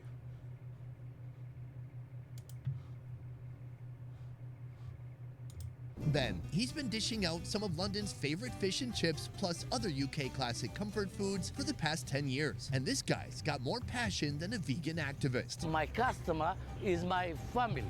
I look about this way. When I don't like some food, I don't give them my customer. People is paid. Have to eat in something nice. How did you become so passionate about fish? I like cooking Not gonna lie, fish. Ever since the you actual started, fish you one always looks liked good. it. Yes, always I'm like this. Today, we're actually not here for the fish. We're here for something that's actually a bit more affordable. Fried cod roe and chips. This is the cheapest version of fish and chips we could find in London. And it starts with cod eggs pressed and cut into rolls. Normal fish chips is £12.50. Full Do cook. either of you care about the cod roe one? Because, you know, I mean, it could be good, but for the two of you, I'd probably recommend going and getting his regular fish and chips. Because this place is supposed to be affordable. And I think neither of you is interested in eating fish eggs. Yeah. To be fair, as he said, he's picking sort of what would be the weird, gross item. Let's see, so... What's this? Today. Now, back to the show. Huh? Okay. Oh, this is them trying the cod roe. Okay, never mind. Sorry, I'm going to go back here. Traveling back in time to the very root of this historic dish, we find ourselves at Rock and Soul Place, the oldest standing fish and chip shop in London. This place has been around since 1871. Yeah, I mean, to be fair, if you're poor and you can't afford fish, I don't know if this is true, but I've been told fish and chips is getting more and more expensive in the UK. And, you know, sometimes if you want to get a similar item, you sometimes have to lower your standards. Which, as I said, for all I know, the fish roe could be good, but, you know, eating the pink hockey puck does, well, here's the thing. Sometimes that stuff could be good. Fish roe can be tasty. Like, really good, actually. However, in that form, where they've compressed it into pink hockey pucks, that's, that does not look good. That looks, weird. But yeah, this is more of the traditional one. This is actual fish and chips. Family taught our family as well, so we're the only chip shop really in London that has a direct link to the very beginnings. Can you tell me about the origin of fish and chips in London? The immigrants' mill. The Jewish community were the first ones which were doing fried fish. And then from the French you had the pomfret. It was the Jewish community that looked at the two products and thought, get them together, and it just hasn't looked back since. So it was a meal made by immigrants who traveled here, and then it's just become part of the fabric of British culture and British cuisine. Here they offer fish and chips with a variety of fish options, from the affordable haddock to the more expensive skate. But the most popular choice, ever since the creation of fish and chips, is cod. Every day, fresh cod is bought from a local market and filleted. Then the 153-year-old recipe begins. It's chunky, there's good moisture. When it's cooked nice, it's hard to beat for the texture and the quality of what you're getting. Oh, you're making me hungry. After portioning, the cod is rolled through flour, then dipped in a batter mixture made of water, flour, and butter. This wasn't the very first chip shop to open in London, it was the third one, and the original two have since gone. How is it that this restaurant perseveres while the others are just flaking away? Things drop from the sky. during the Blitz. They got taken out during World War II. That's it, because they were in the East End, and the East End was the hardest hit. Wow. Besides surviving World War II bombs, this restaurant also organized meetings in their basement to provide food for displaced people. Even during wartime, fish and chips were so significant to the people that the UK government safeguarded its supply. As for the chips, they hand-cut the potatoes into thick chunks and deep-fry them for 10 minutes. To serve, plate up the fish and chips with a zesty slice of lemon and a ramekin of tartar sauce. One of the problems with getting fish and chips in America is, although a lot of places say they sell it, one, they tend to not give you, like, you know, the big thick chips like you see there. They give you like regular French fries. I mean, some places give you the real stuff, and then they also don't give you anything like, they don't provide malt vinegar. Because they're just like, we'll call it fish and chips. It'll just be literally any kind of fried fish and French fries. Or chips. But, you know, that type of stuff. But either way. Should we try it out? I think so. Let's do it. Okay. First of all, I just have to do this. I want to break it in half. Go on. I'm excited. Go on. I want to see how steamy it is. Look at that. Oh, that's really good. I know you wouldn't typically do this, but I think we should just try it plain. I'm also going to copy you. I just want to know how it tastes. So that's a really beautiful fish.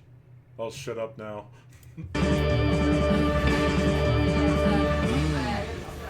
Do you know what I love about it? Tell me. What is so important with fish and chips is the ratio of fish to batter. The batter is so thin, the fish is so flaky and fat, and you can taste how fresh the fish is. The batter doesn't overwhelm, it actually complements the fish. It is light, crispy, flaky, the fish is soft and buttery. Oh my gosh, this is so good. Can you just take over my show? You talk, I eat. With pleasure. I would say you can taste the freshness of the fish, but there's no real strong, bold flavors. There's not a lot of seasoning, but that's why we've got the tartar sauce. Exactly. It's a mayonnaise-based sauce with dill. You've got capers, gherkins. Tartar sauce is as important as the fish itself. Sour, creamy, full of dill.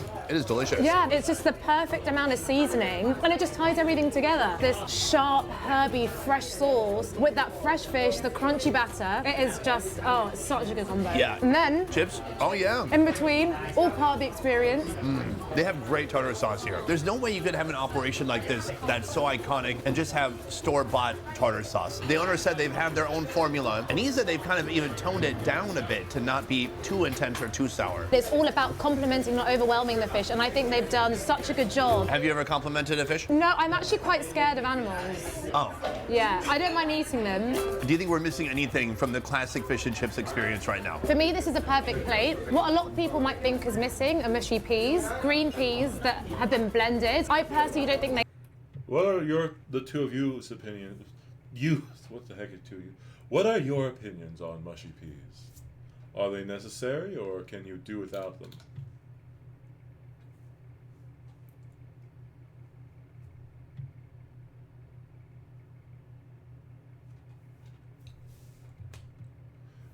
Yeah. Well, I haven't had them, so to be fair, so I can't judge it, but you know, the name itself doesn't exactly sound very appealing. Like, oh yeah, some mushy peas. Well, shall we have it with some stargazy pie? Do you know what stargazy pie is, Moon?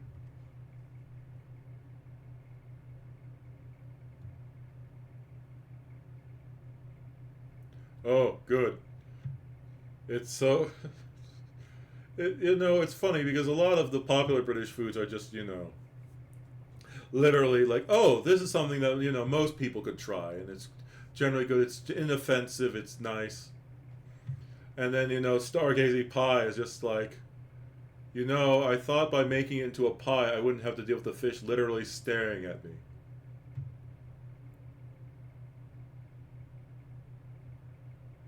Well, I think for a lot of foods, it depends on who's making it. Like, for dishes that are simple, or don't use a lot of seasoning, then, you know, when you screw them up, it's so much worse. Well, as opposed to, you know, like when you make curry, and you don't do curry well, because of the seasonings you're putting in there, even a terrible curry will generally taste a little better, then you know, like fish and chips. If you screw up fish and chips horribly by, as I mentioned, using terrible batter, gone off fish, and then other stuff like that, and that was your first experience with fish and chips, you'd also be like, God, this is terrible. Like, as I said, I have tried some foods which have made me regret my decision. Especially because I have a friend who's like, you know, got like a lead belly. And they're like, no, man, this stuff is amazing. You need to try it. Specifically at this restaurant. And it's like, you know, he has grown up eating that type of thing. And it's just like soggy. The fish was kind of mushy. Just like, oh God. It was a good thing. Like, it's a good thing I had a friend who actually knew what they were talking about and took me to a place that was good. Okay, here's another thing. As an example of how different Americans have different opinions. Certain Americans think that pizza should be oily. And I'm not talking about, like, you know, oh, let's have a little bit of, like, you know, like oiliness, because, you know, that might be fine. But, like, I'm talking about, you get a pizza, they bring out a paper towel, they set it down for like 1 second on it, and the paper towel turns orange. And even then, there's like still, it's like, yes, it is. It is a horrible crime. And some places, depending on where you go here, they will proudly do that to show you how oily it is. And some people are just like, oh man, I can't wait to have that. But for me, I'm like, no.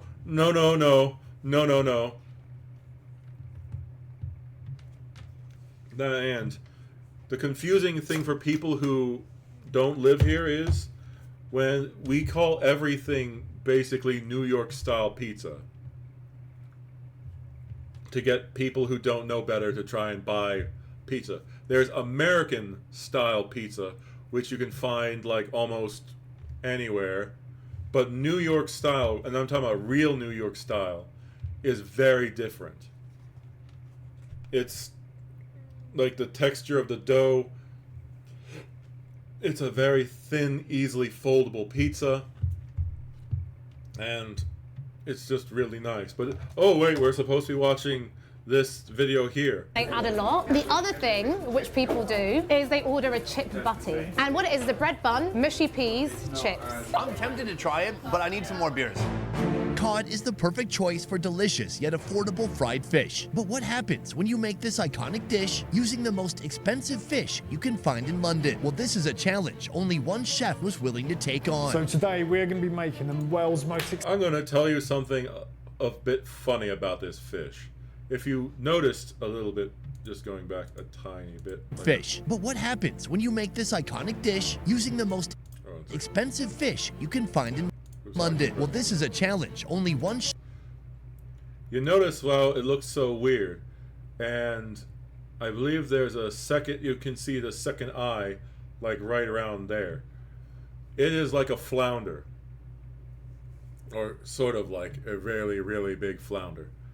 When they're young, they look like regular fish. But as they get older, their one eye migrates to the other side of their head. Until the point of where they're both on one side.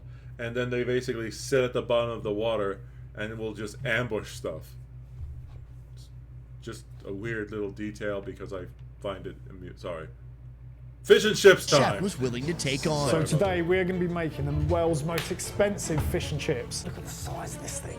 Massive. As a veteran chef, MasterChef contestant, and judge, Theo has a good shot of succeeding. Before coming to London, we reached out to different locations, even high-end locations, and asked if they would be willing to take on the challenge of making a very expensive premium fish and chips. All of them said no. Oh man, well I think it's hard. If the restaurants have got a service going on, that's a well-oiled machine. Suddenly to include something from the side that they've not got part of their process, that's quite tough to do. And equally, the dish we're doing today is expensive.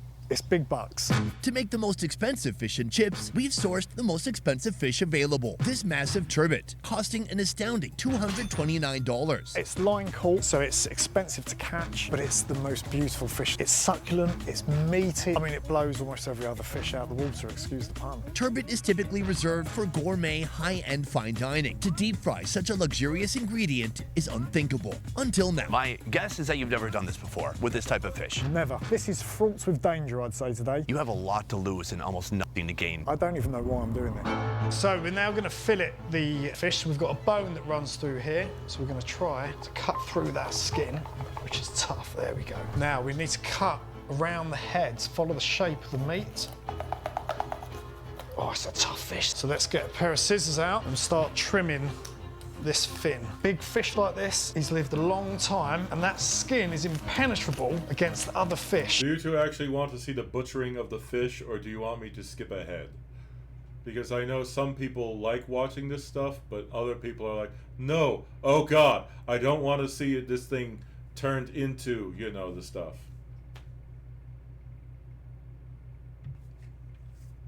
By the way, I should probably say this is from a channel called The Best Food Review Show. What about you, Moon? Oh, are you there, or? Oh, you don't mind. Okay, just making sure, because I forgot to ask, and some people, I know some people who are really sensitive. Which is genuinely, it's like leather. We can make a pair of shoes at the end of this. Okay, rubbish. Go to a filleting knife instead. So now we're just trying to cut along here, trying to keep it as close to that bone as possible. So we're scraping the knife. This really is going to make the best fish and chips we've ever had in our life. And then this is our first fillet. Look at that. Beautiful. That weighs so much on its own. You could sell that and buy a small car. Theo meticulously runs his knife through the turbot to extract another meaty fillet. Then he flips the fish and cuts out 2 more, leaving the skeleton behind. To make each fillet perfect, Theo slices away the thick skin, then trims the edges. Hit the fillets with a little bit of salt, with a little bit of flour. And now, the batter. To match the luxury of this turbot, mix flour, salt, baking powder, and champagne. Forget beer battering. This is a fish batter for the 1%. Thank you. So English sparkling wine, and the reason we use carbonated beer. I hope he did that after he made the batter, because otherwise I don't think I want the backwash infused. Sorry about that. Beer or wine, as it gives you air. So when we coat the fish in it, that's going to bubble up. That's going to give us a really crisp, light, airy batter. Let that drip off a bit.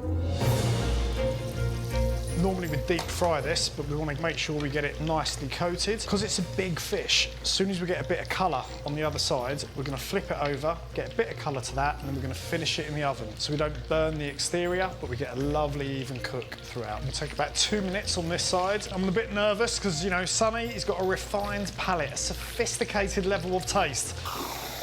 So I'm hoping this is going to live up to his expectations. Oh, yes, the typical American. Did he even ask, or did he just go into the refrigerator to shove whipped cream in his mouth? Ah, I see. He is properly a proper representation of my people. Yes. Expectations.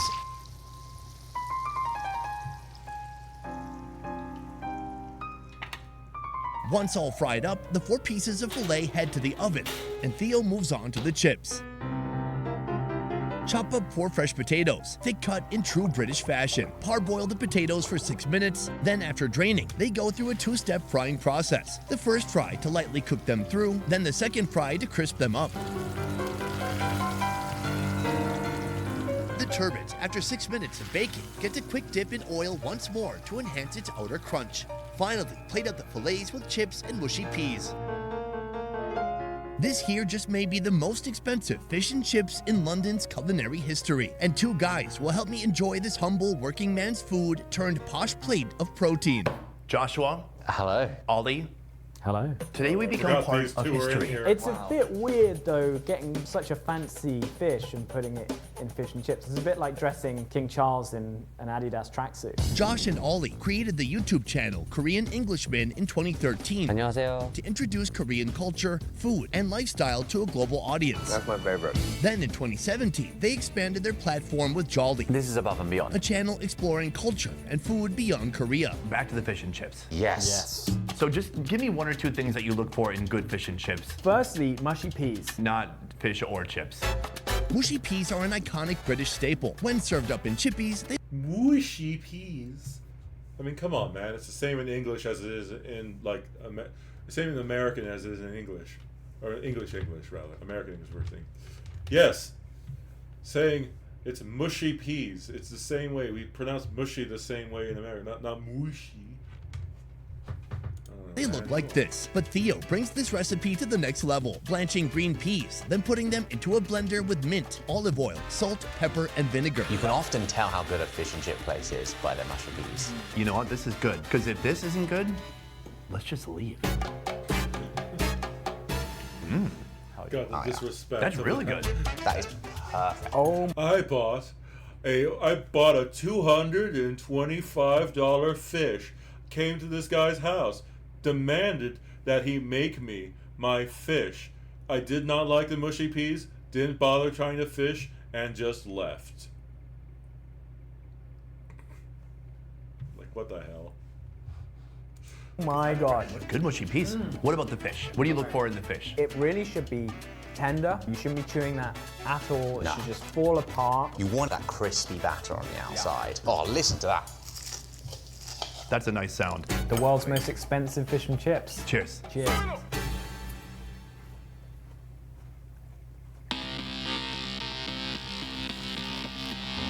I love that. That's really good. Yeah, it's delicious. A great crunch to start it out. And then the meat inside, it's a little bit heavy, but flaky too at the same time. So soft. It's so perfectly cooked all the way through. It's elevated. It's the fish that we know and love, but it's just a little bit more flaky, a little bit more soft, a little bit more flavor. Yes, every dimension possible has been increased another 25% somehow. Now, you thought the fish was special. The fish came from a market. It was cooked here at Theo's home. But this tartar sauce, that came from the store. Okay. But, you know, grab some anyways. I like it. I put a little bit too much. It's delicious with the tartar sauce, but I gotta say, I don't feel like it needs extra stuff. The seasoning, the way it's cooked, everything feels pretty perfect as it is. I disagree, Sonny. I have eaten half of that fish. Normally, at a chippy, I wouldn't go anywhere near it without dousing it in vinegar. This is what I'm saying. This is what it's missing. Without the vinegar, it's not fish and chips. You want to douse that in vinegar? Look, I'm not saying it's not good. Oh no, I'm scared.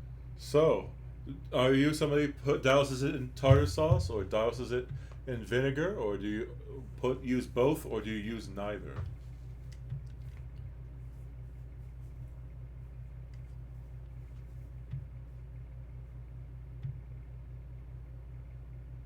Ah, that's respectable. Ah. I find I like it with a little bit of malt vinegar, but also I do like eating it, like, you know, plain too. I mean, without seasoning too, or well, not out additional seasoning. Sorry. Add some emergency vinegar. Give it another try. Because until this moment, it didn't even fit the criteria to be called fish and chips. Oh gosh. I mean, that's a lot. That's it. There's so much vinegar, Ollie. I mean, I'd put more vinegar on that. I would put more vinegar on that. That's really good. That is actually good. Right? It doesn't take away from the flavor that's in there. It just adds this kind of sour dimension to it. All in all, I think it's outstanding. The way that Theo took it apart and the way he treated this with skill and perfection, he's turned it into a delicious work of art and a groundbreaking piece of history. Fantastic. I think fish and chips is great. It's like comfort food. People love fried food, and then you have the balance of something heavy and then something sour to go with it, tartar sauce or liters, if you will, of vinegar.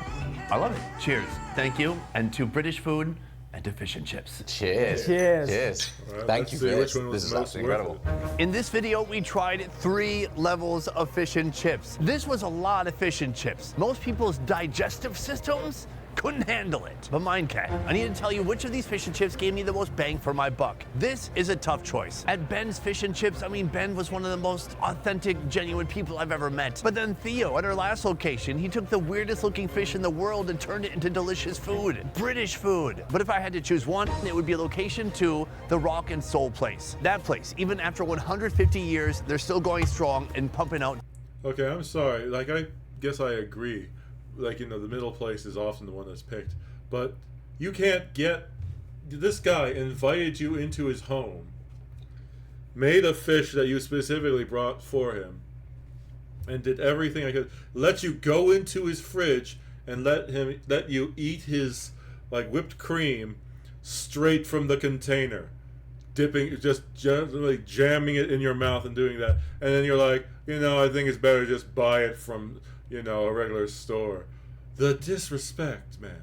The disrespect.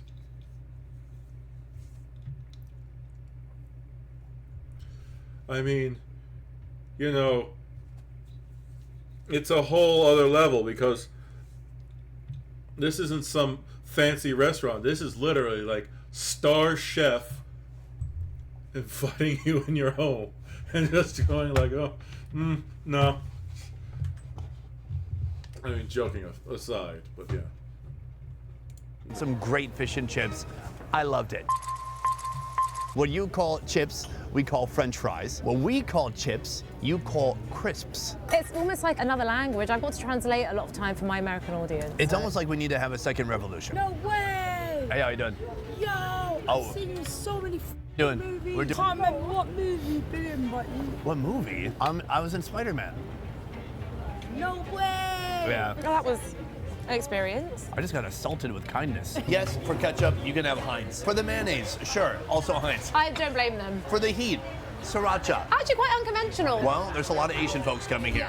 I noticed, I looked around. I like it because it's good for health and it's good for brain as well. I could use that. I don't want to talk too long. It's cooling down. Theo's in the corner like, would you just... Yeah. Stop talking and take a bite. Maybe I show my one chips from customer table, is okay? For sure. Right now he's going to a customer to ask them if he can steal one of their chips to show me. Thank you. I love this man's passion. I've never seen anything like it. He's coming back. You know who he is? He's my customer. Fish and chips is a very humble food. What will British people think when they see this? We introduced this into chip shops. I don't think it's going to be very popular. I'm just saying, fish and chips for the 1%. There you go. I've been thinking the 1%, they need some more stuff. Well, they need a way to differentiate themselves from the rest of the herd. They do. They're just sat there with all this money and no one's catering just for them. And they have to drive past all these fish and chip shops with all these povos. Justice for the 1%. Going in there. Pavos, yes. Yeah, exactly, these plebs, and they can't be expected to eat with those riffraff. Before we go, I want to say a huge thank you to those who joined me in this video. First of all, Christelle. You can follow Christelle on her social media. Right here is her Instagram handle. Go give her a follow and check out her fun food adventures. I also want to say a huge thank you to Theo Michaels. He joined this production at the last minute and then risked his entire reputation on cooking a fish and chips made out of a turbot. Which you threw into the like, hey, this guy's put his reputation on the line, and I'm going to pick an average restaurant.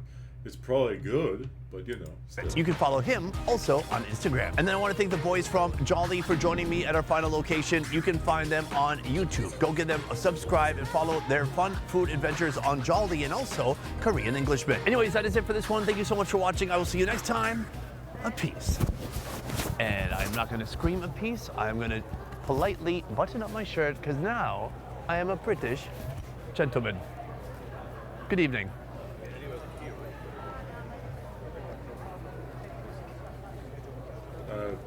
Nice with the little toilet paper tail waving in the... What the hell is that?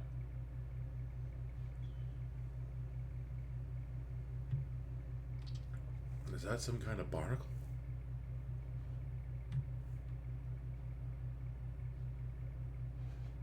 You see, I'm just like looking at what that is. It's... Oop. Nope. Ah.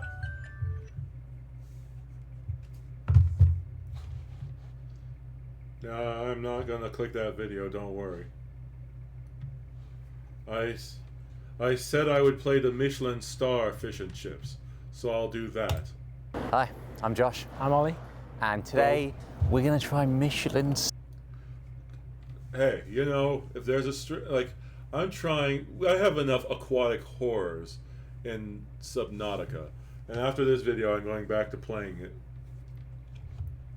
Starred fish and chips. Down the road is the Fat Duck. 3 Michelin stars, arguably the best restaurant in the UK. Same team has set up the Heinz Head, a beautiful old pub also with a Michelin star. It's owned by Heston Blumenthal, the celebrity chef who invented things like the triple cooked chip. Meat fruit, which we tried. He has so many Michelin stars, he's basically a Michelin galaxy at this point. Okay.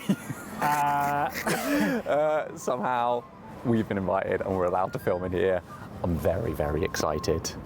This is very cool. One of the things I love about the UK, especially when you get out of London, you have these buildings like this, which are more than 500 years old. You can sit, have a pint, have a bit of fish and chips, maybe a Scotch egg. This is probably the best place in the UK, maybe the world, to do that. Yeah.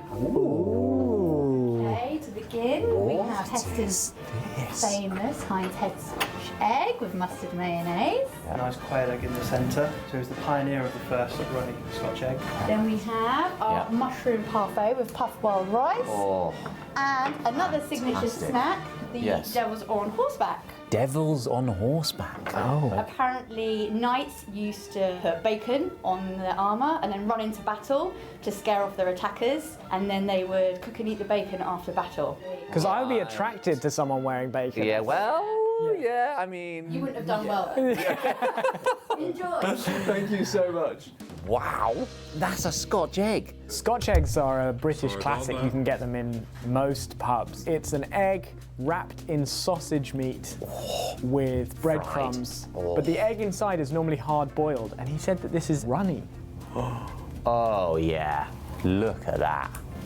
Cheers, mate.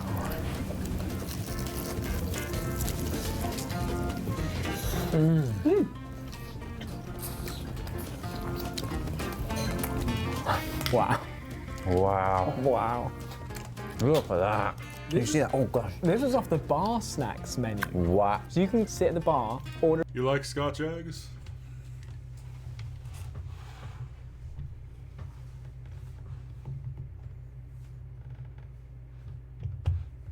Or do you? No?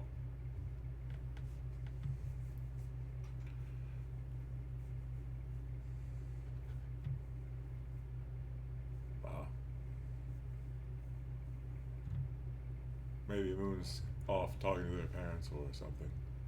Oh well, I'll just continue, I guess. Order a pint and just get one of A those. quail's egg, runny Scotch, and that is a thing. Well, you know, sometimes doing things to eggs makes them taste nicer, or it makes you appreciate them in a different way. I mean, for example, if people were just like, we don't need to do anything with eggs, then, you know, cake wouldn't exist. And custard wouldn't exist. So trying new things can sometimes really work, and then sometimes it can really fail. Thing of beauty. I'm gonna drink the yolk out first. Very attractive. That's really good. We've started off pretty strong. We're in. Shall we have this? It looks interesting. What do you mean? Oh no. What do you mean? If you found that in a cupboard, you know? Or like on the forest floor. Yeah. Oh yeah. Okay. Yeah. Actually, on the forest floor, I think it's probably more likely to be edible. All right, let's do this.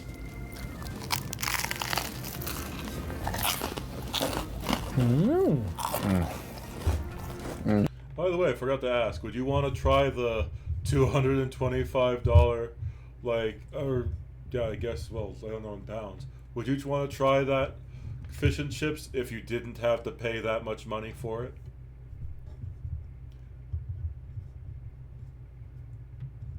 I mean, I can understand when you don't know what a certain fish tastes like, trying it for the first time can be a little, yeah, like, I mean, it's a white fish. Its texture would be similar to, yeah, just making sure, because I know some people who are just like, no, obviously not. I don't know what it's like. It's like, I'm not asking you to eat something like, you know, a worm. I'm asking you to eat this fish, which clearly looks like this other fish you enjoy, and apparently is similar but tastes better. Because I'm gonna be honest, some expensive ingredients are bland. Where it's just like, oh yes, you know, we've done the very little to make sure that the taste of the fish comes through, and it's like, now there's subtle and then there's tasteless. Some expensive, like high what's the term? High society food is just like, this has no flavor at all. And after eating it, I'm like, I need to go to McDonald's to eat something cheaper that will fill me up, because this doesn't do anything. But yeah. Okay. I'm kind of getting how today is going to go. Everything's going to be good. Wow. Everything is going to be really good. Okay. It really tastes like kind of pate, right? But super mushroomy. Hey, Ducky, try that. That is unreal. I'm sorry I didn't give you any of the egg. The egg was too good. I just couldn't even. You hear that crunch? How crunchy that is. The bread's just like perfectly done. Wow. Mushroom parfait. I don't know what I ate. It's mushroom. It's a magical mushroom. It's a magical mushroom, not literally. No, that would be illegal. Devils on horseback. Did you say a bacon wrapped prune? Yeah. Now that I'm not so sure about. Whoa. There's a lot going on. Ooh, you know what that is? That's like perfect little combination of sweet and salty. The prune is cooked so perfectly, it's almost just like jam. Yeah. It's like warm jam. Who wouldn't love that? Vegans, obviously, but Okay. I feel like it's a good marker of a truly great pub if their bar snacks are great. And that's probably the best Scotch egg I've ever had. So Wow. It's normally me who's throwing stuff like that out around. I mean, it came out in an egg cup. It's basically an egg chalice. An egg chalice. Literally. Look at that. That's a golden ale. That is a beer and a half. Here we have our crab soup and sandwich with grated coffee bean, making this our very own crabbuccino. Crabbuccino. Wow. Yeah, this is fancy.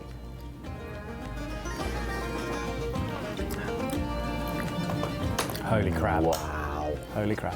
Holy That is. You're an idiot. That is so good. How is that so good? The thing is, I don't even really like soup that much. Kind of milky. It is creamy. Creamy, yeah. But it's like essence of crab. Sorry. Crab sandwich as well. Button activated by mistake.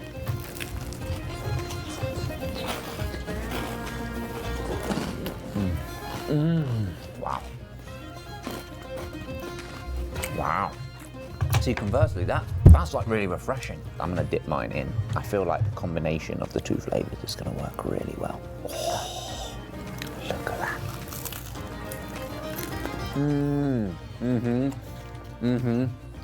Yeah. Oh. That's beautiful. That is beautiful. This is incredible. Mate, I'm so happy. Yeah, no, that's not gonna work. Okay.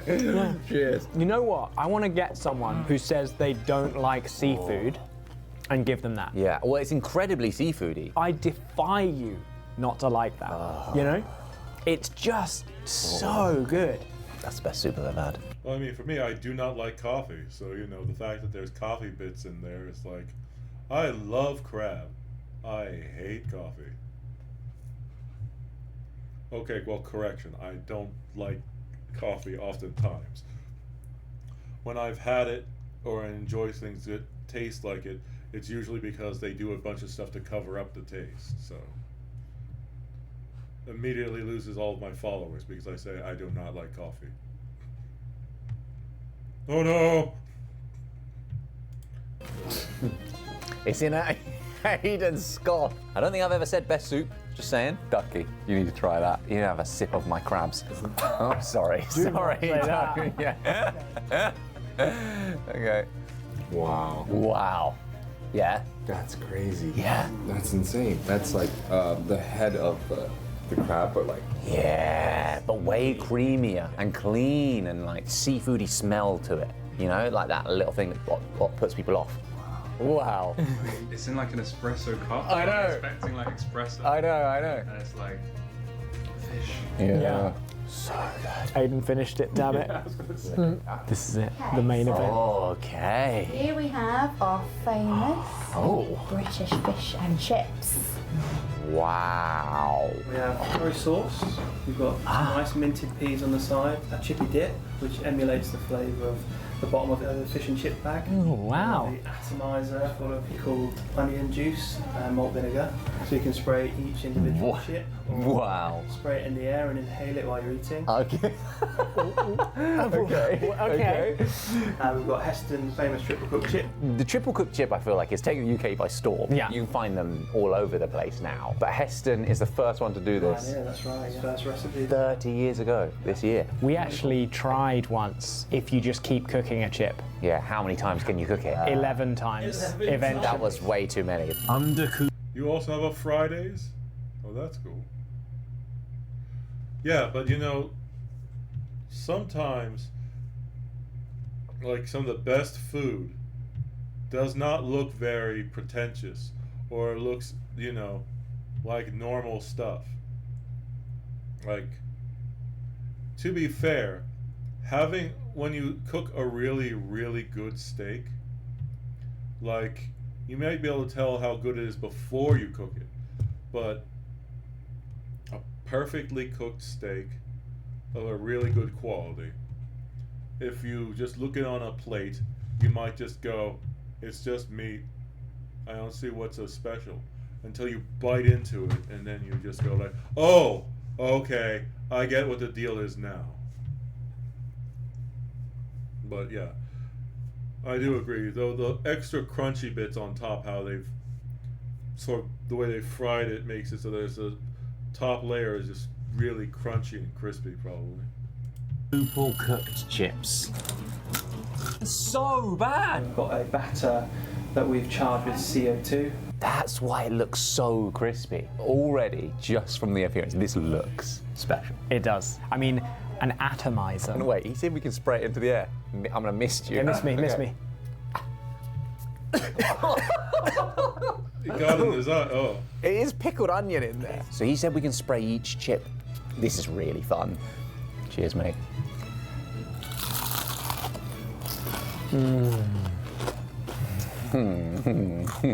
Perfectly crispy on the outside. That's the perfect chip.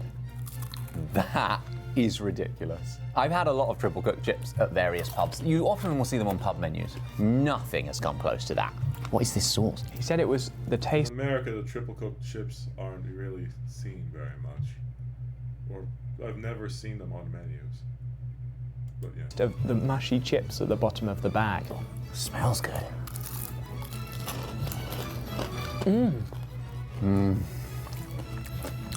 Oh no, that's good. It's like a vinegary. There's a little bit of vinegar mashed in there. potato. Salt. Holy mo! I've never had anything like that before. Heston Blumenthal is known as an inventor, and he famously became obsessed with finding the perfect chip. This isn't like an accident that he stumbled across. No, he spent recipe. years developing the perfect chip at home. That's literally perfect. Like how you can't improve on that. Let's try some of this fish. Look how crispy this is. Oh my I just want to pick it up with my hands. Can we pick it up with our hands? Is that allowed? Look how tender it is. All right, okay, go on.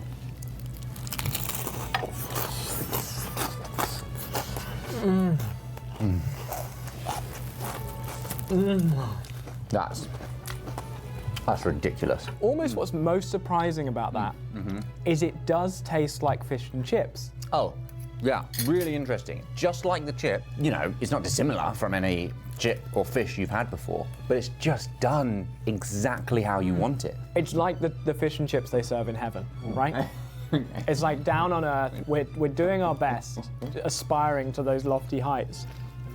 Being British, being known. To be fair, Josh is extremely dramatic.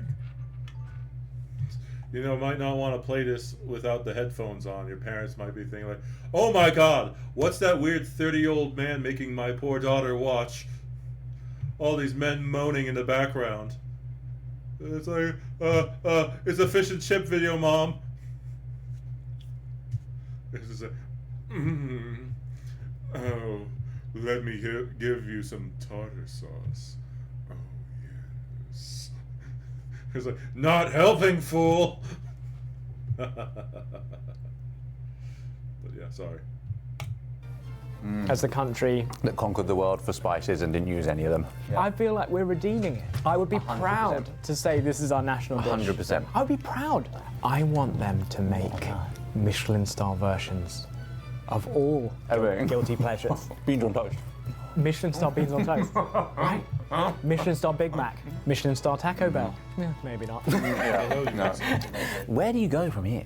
This is the problem. If you set the bar, I believe you go to the dish that they are most famous for, a pie. Oxtail pudding. So this has been on the menu since we opened. We forgot to take it off. I thought this was going to be a pie. It's a steamed pudding. And what's the history of this? So just to take on a steak and kidney, but we've just elevated it to the next level. So we're using oxtail. Okay. Brine for 24 hours. Cooked slowly for 16. It's mixed with ox kidney. It's steamed in a suet pudding. And then it's all in the oxtail sauce as well. I'll just be impressed if you finish it off. All right, that's a challenge. It probably tastes amazing, but I do have to say the look is a little iffy for this one here.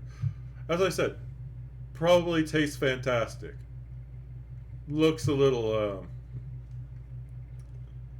I don't Challenge know. accepted. Finish it off.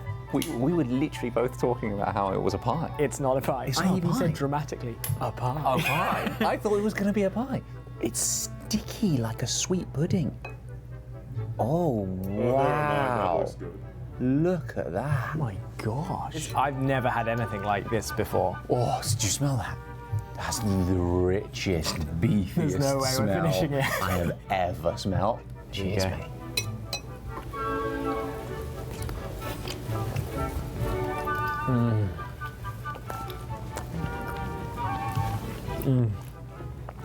It's like the kind of stodgy bits of a pie, but in the best way. Like when they've mopped up all the gravy. Wow. And the meat is so rich. This is crazy rich. That is the beefiest thing I've ever had. I mean, this tastes like something that King Henry VIII would eat. All right, we've got to finish this because Pete said that we couldn't challenged finish it, us. but it is unbelievably rich. Super rich. You need to try this. You also need to help us finish it. Ducky, you need to, yeah. We've gone for like a little bit of the innards there. This is a strong flavour on that bit. For something chewy. Yeah. I think you got a kidney. Oh, is that what that Yeah, you is? got a kidney. There's a whole kidney. Yeah, mate. The artistry that's gone into that. Oh, it's incredible. And the depth of the flavour. Do you see what I mean by the beefiest thing you've ever had? They give the American a kidney, and meanwhile the other British person's like, here, have some of the meat. As a man who prefers a rich tea to a chocolate digestive, it's just a bit much for me. Okay, yeah. It's like I'd love to see Beyonce in concert, but if she was singing this far from my bed. Pete, we finished it all by ourselves. Yeah, okay. Oh, dessert. Oh. This is our quaking pudding. Wow. That is very quaky. That originated in the 17th century. It's so wobbly. It's very satisfying. It looks alive. Okay. And then you have here our chocolate wine slash served with a lovely millionaire shortbread. So this originated in the 1700s as well. And this was when they realised that doctors actually prescribed this chocolate wine as an aphrodisiac. So they would prescribe it to attract love. Okay. Yeah. Thank you very much. Thank you very much. Thank you, guys. I mean, come It's just on. mesmerising, It's isn't it? basically a Pokemon. Yeah. I mean, look at that. What? Oh, wow. I've never watched Peppa Pig, so I wouldn't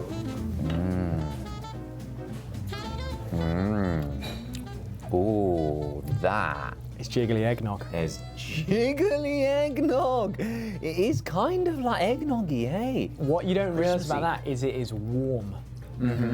I thought it was cold. Very satisfying to eat. You can feel it kind of jiggle all over your tongue. Sounds a bit weird, but it does. Wine and chocolate slush, come on. Okay. Wait, you're not going to drink it? Come on. Can you drink it? No. Okay. Okay. This is new.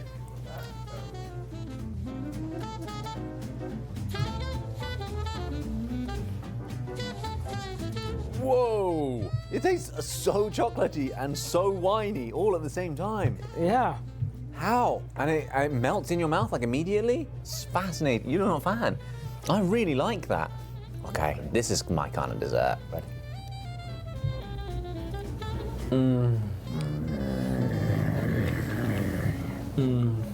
Wow. Wow. That's good. The chocolate on the top is almost the same texture as that. It is so soft. It's very soft. It's not jiggly. It's not jiggly. It's very soft. Damn it. Yeah, That would have been amazing. Can you do it all again, but just make it all jiggly? No. And then we're doing it together now. Together, yeah. Boom.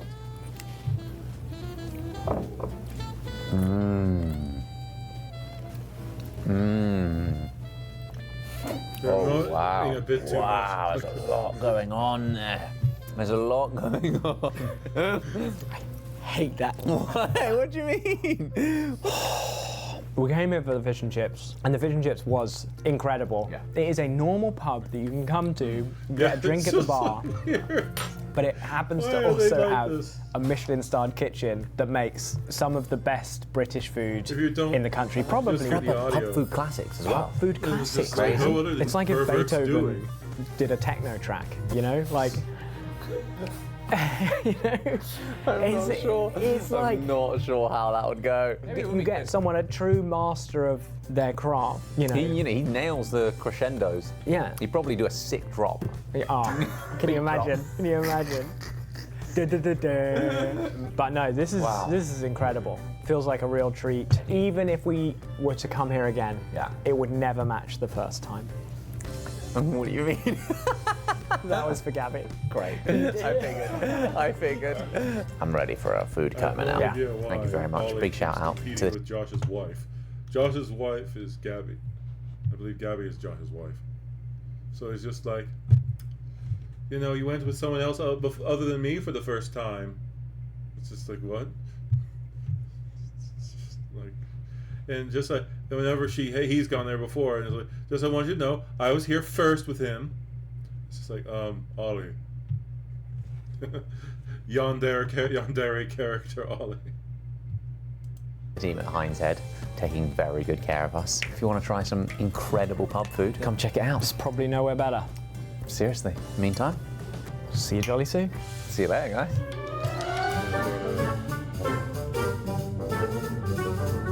For the first time, what?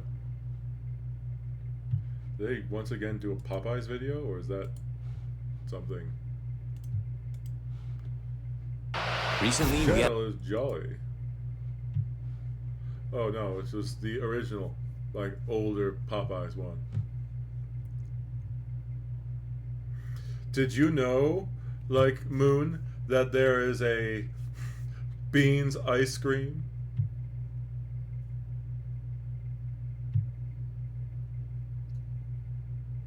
I mean, if you're a fan of British baked beans, it might be. Yeah. Oh, how does the soy sauce ice cream sound to you? That sound any better? What about Branston pickle?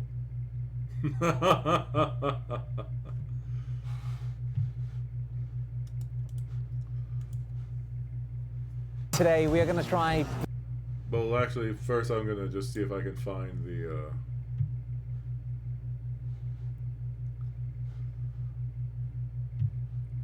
What is this place called? I forgot. But yeah, you see the Heinz beans. Actually, I guess I'll go play it because they have Today some we are going to flavors try here. Britain's weirdest ice cream flavors. Every year, this shop, Anya Hindmarch, sells crazy ice creams. I mean, they've got baked bean flavour. Baked beans are basically a religion here in the UK. In Bean We Trust. We put them on everything. All hail. Toast. Don't get me wrong. Some of the flavors that they have here sound delicious. But then, you know, when I hear like soy sauce, baked beans, and then other ones, I'm like, no, Jesus, no. Oh my god. Still, I wish they had a link to, you know, the actual thing. Because, you know, that would be great. Breakfast, now ice cream as well. His Royal Highnessness. Oh, God. Wow. Soy sauce, man. There's the baked beans, Ollie. How do you get away with this IP-wise? You know, like... She does it in collaboration. It is in collaboration? Yeah, absolutely. It's not like a on parody law. Hey, Heinz. I want to... Okay, 1 second. Let me just...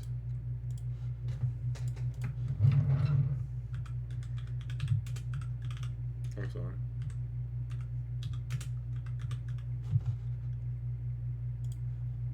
Baked beans ice cream. Well, I mean, I guess they'd make it another one too, but let's see the... Yeah, Anya Heidmark. Okay, yes. So... They do have some flavors which, as I said, are not that... like Jaffa cakes. They have a Jaffa cake one, where it's literally like, you know, the Jaffa cakes and so, well, you know more than me. Okay, I'm sorry. I just saw olive ice cream, which, you know, could pet. There are more. Wait,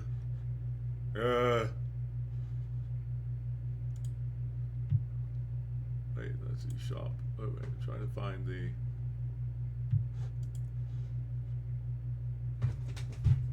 Where's ice cream? I want to see. Why is it that this place that appears to do mostly, like, apparel is instead doing, you know, filter?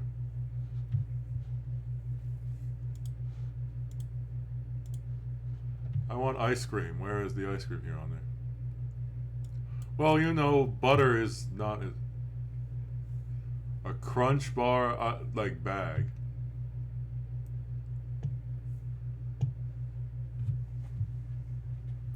They have a Kikkoman bag. That's interesting. 1 second. Search. Alright.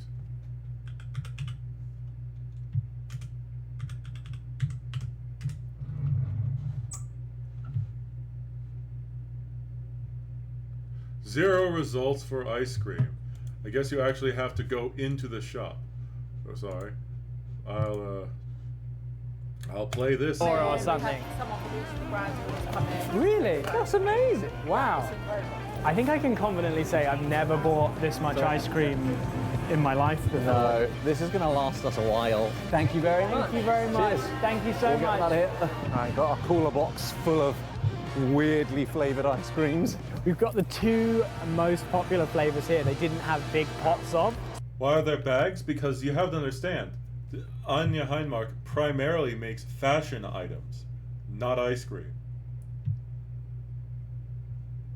It's kind of like people don't realize the primary thing that Michelin does is make tires. They are a tire company that also covers food. Which, you know, some people don't realize the Michelin Guide is the same thing as the Michelin Man tire company. Fun fact, the Michelin Guide was started to get people to drive more often, because by listing a number of good places to eat, people would be more willing to try to drive around. And if they were going to drive around more, they needed more tires. So by buying tires at Michelin, you could get access to the Michelin Guide. And that's the origin of the Michelin star. So I think we're going to have to eat these in the cab. Okay. Excellent. We are en route to the studio. Give it a go, give it a go. All right. Mold and salt first. So this is sea salt, right? This is... I put this on my steak. You know? This is a fancy salt. Yeah, This exactly. is a legendary British salt. To be fair, that's salt and chocolate. Oh. Is your laptop okay? I'm kidding. That's the thing that my parents always say to me whenever something like that happens. It's, in my case, it's like, Adam, did the electronics survive, Adam? We don't have the money to buy another one. But yeah, are you okay?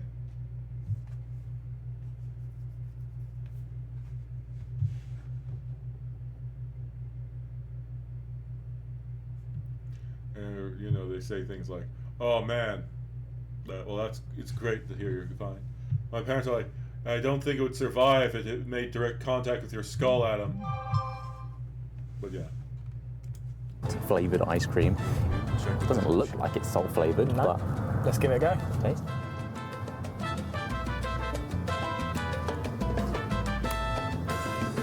It's very salty. I think I got a salt crystal. That's really It's like the richest chocolate mousse. Oh yeah, no, it is. It's quite moussey. You know when you get dark chocolate with like sea salt flakes in it? Yeah. That's what that is. But it's really cold. It's ice cream. It is ice cream. Next up, Jaffa cakes. And do you want to explain what a Jaffa cake is? Controversial snack. in the UK. Controversial. Many families have been destroyed by this disagreement. Is it a cake? Is it a biscuit? This is the raging debate. Psychopaths say it's a cake. It has cake in the name, but you know, you have urinal cakes, but you wouldn't eat those, would you? Wow, the association is Right? essentially it's a chocolate orange combination in a little biscuit. That's where we're going. It's with that. lovely. Yeah, this Jaffa cake ice cream looks like it might be good. Straight in. Oh my gosh. Oh wow. Oh my gosh. No, I thought this was just going to taste like chocolate and orange. No. No. There is Jaffa and indeed cake in there. There's like Jaffa cake chunks in there. Holy moly. Hey, Josh, you guys don't know Josh, but Josh is a new employee of ours. Not this Josh. Confusing. Josh no. behind the camera. Yeah. We call him Little Josh. Not because Okay, who's we? Who's? I don't call him that. Pretty sure you came up with that nickname. That is not true. It's so good, man. Jaffa cake. Uh-huh. Jaffa cake. Yeah. He wants It's whole more. box. He It's a wants whole more. box. It's like rich people ice cream. Like that is as good as, if not better than, most of your average like, ice cream Oh, flavors. 100%. As Josh said, it tastes like rich person ice cream. It does. It was in a very fancy part of London, you know, so I always get nervous going in. And because whenever you go into a shop like that, the prices, they're not prominently displayed. The prices, sometimes they're not displayed at all. I know, because it's... And if you ask, people are like, yeah, oh. this guy. Oh. He doesn't have limitless money. Yeah.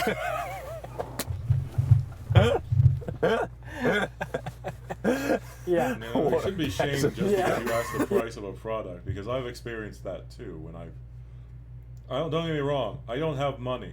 I occasionally am able to save up money and go to a nice place to try something. But even then, it's sometimes like, oh, you know, the experience is worth the money. And it's like, well, let me know if I have the money to afford the experience. But yeah. Yeah, why don't you just go back to digging dirt? Wow. But in fairness, though, they were very nice in there. They were. They were very nice. None of the snottiness that you were nervous about. Yeah, I must say, I am nervous about what we've got coming up, because these were the two most popular flavours. And they also sounded the best. Yeah, I mean, and I can see why this is popular. Yeah. But there's plenty of things in there. Like, I'd be very surprised if they were popular. Yeah. Soy sauce, beans. I mean, beans are kind of sweet. We'll see you in the studio. Ice cream time. Let's do it. This is a lot of ice cream. First up, it's the reason everyone's here. Baked bean ice cream. It's Heinz. So apparently they literally collaborate with Heinz in making this. Bean ice cream though. So what colour do you think it's going to be? I'm going to go with orange. Yep. Wow. Okay, it's more subtle than I was expecting. It just smells cold. Okay. Okay.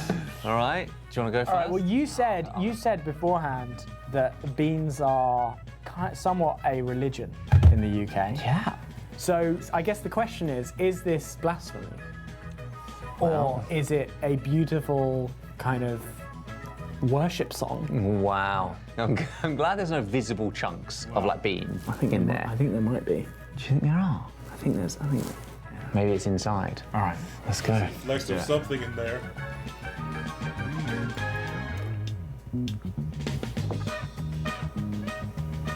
Oh, we've got a bit of bean. What is going on there? Tangent, Josh. The aftertaste. It is slightly savoury and sweet. It's not strong. It's not strong flavour at all. It's subtle. It's more subtle than I was I expecting. feel like I got COVID again. You know, like it just it doesn't taste of much. Oh, there's a frozen bit of a bean in there. Look at that. So, that's like who half a wants to frozen have the bean bean ice with bean skin coming off of it. Oh. Honestly, it's a disappointing start because if you gave that to me, I wouldn't know it's beans. Next up, I tried a Sunpat, spoonful of it for it to be able to say which is Crunchy peanut butter. The nation's best tasting peanut butter is apparently their slogan. How the hell can you make a claim like that? I don't know. I don't know. Honestly, there is a little asterisk at the end. Okay, what's the asterisk? Where does it go? I don't know. Where does it go? It's just endless. Fairly famous UK peanut butter. I don't think you have this one in the States. No. Peanut butter ice cream. Surely this is going to be a win. Okay. Absolute fiend. It's kind of gross the way you do that. Can you? Okay. There we go. Do you have to? Okay. Oh, it's just dropping it everywhere. There we go. Right. Peanut butter ice cream.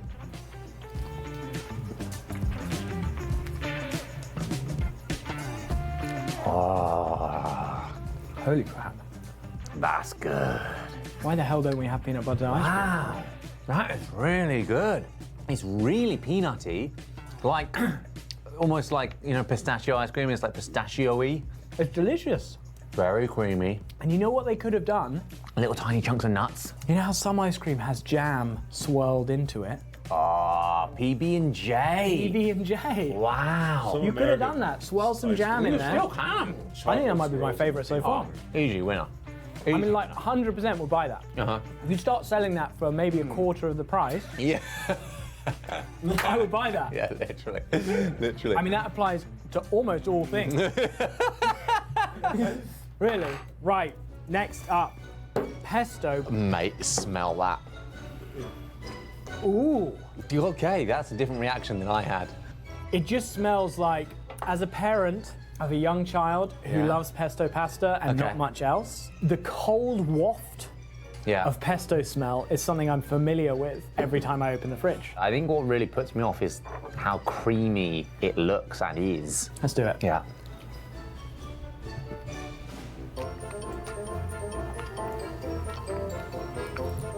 So, would you eat the peanut butter ice cream? I don't think either of you is going to. I can't. It's the texture. It's the texture and that taste together. I don't hate it. No, you're mad. I honestly don't hate it. Oh no, that triggers something in me. Wait a second, I'm just going to.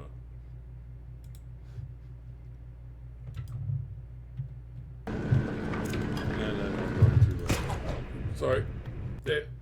Quit. Because I don't think I have time to finish Subnautica. But I do have time to finish the video. But okay, yeah, here. That's difficult to get down.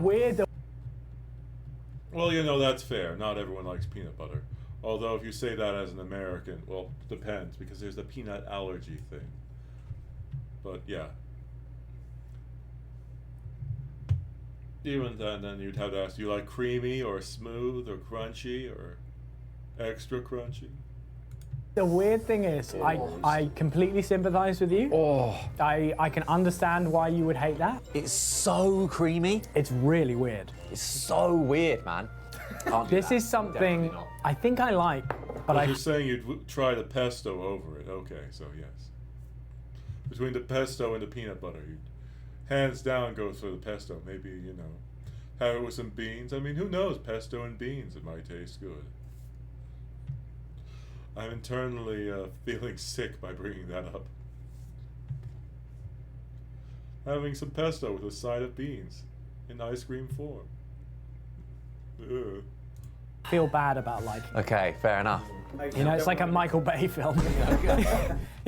You know, Transformers 4, baby. Do you want to taste that?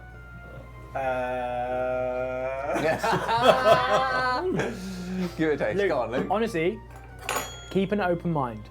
Okay? Yeah. Keep an open mind. It's the taste. In fairness, the taste. It just tastes like pesto. Imagine it's a fancy basil and herb gelato.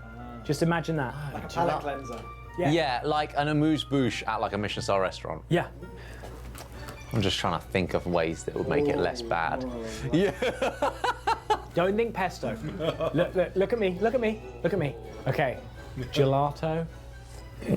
Josh and Gabby, they've taken you out to a really fancy restaurant. They're paying the bill. Isn't that? No, that's fine. Your point got Do you know across. what? The initial taste is crazy weird, but once you get used to the initial taste, you sort of go, oh yeah, I'd have another bite. Yeah. Wow. Kenco instant coffee. Okay, this is going to be good. This is surely going to be Now, good. one of the people in the shop, they said that this was actually their favourite. Oh, really? Don't worry. The earlier part of the stream is completely cut off, so we don't know all the times you misspelled things. Oh no! I've spoiled it! I've reminded people! Well, really just... You know, no one will see it. But. It has that familiar instant coffee colour.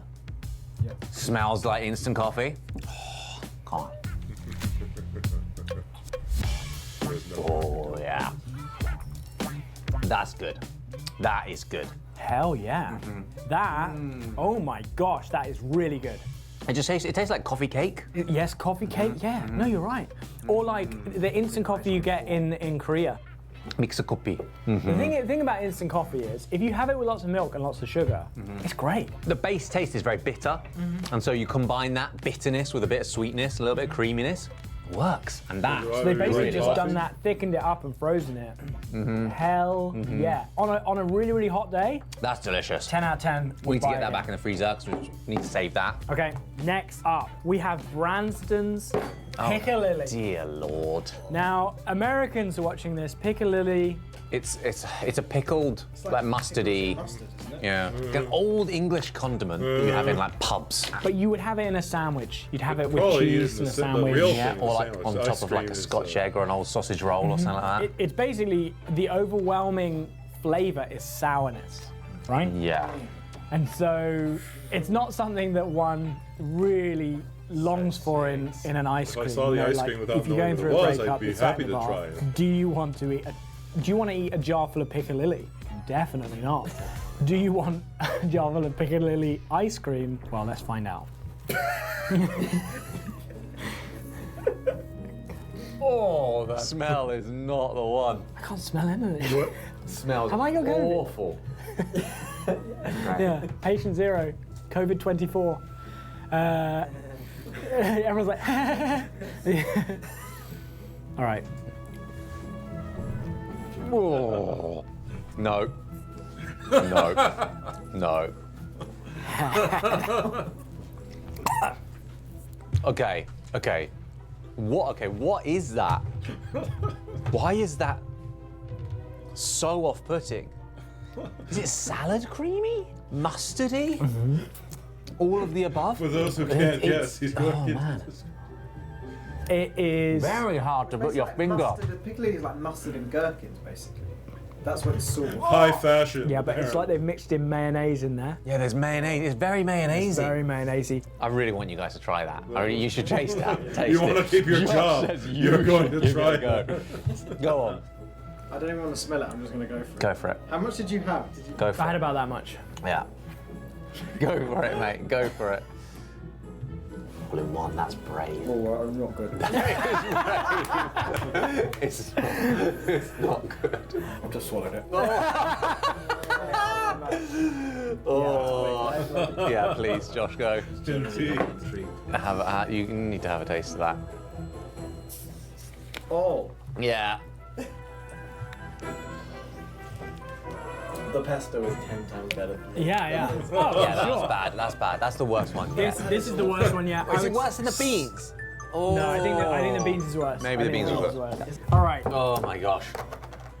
I mean, what's wrong with having soury, pickle-filled so ice cream? Vinegar. This logo, iconic. You'll see this in every fish and chip restaurant. Yeah. All over the UK. We plaster our fish and chips in vinegar and The salt. best way to end In a many friendship, ways, give British someone one of these cuisine, ice creams, tell the them it's a different overriding flavor. flavour is vinegar. We put vinegar on so many different things. Vinegar Give ice someone this cream. one and say it's a I'm light starting to realise chocolate. how much ice cream I've actually Yeah, eaten. it's quite worrying. All right. Cheers, mate. And then tell them they're paying for the kind.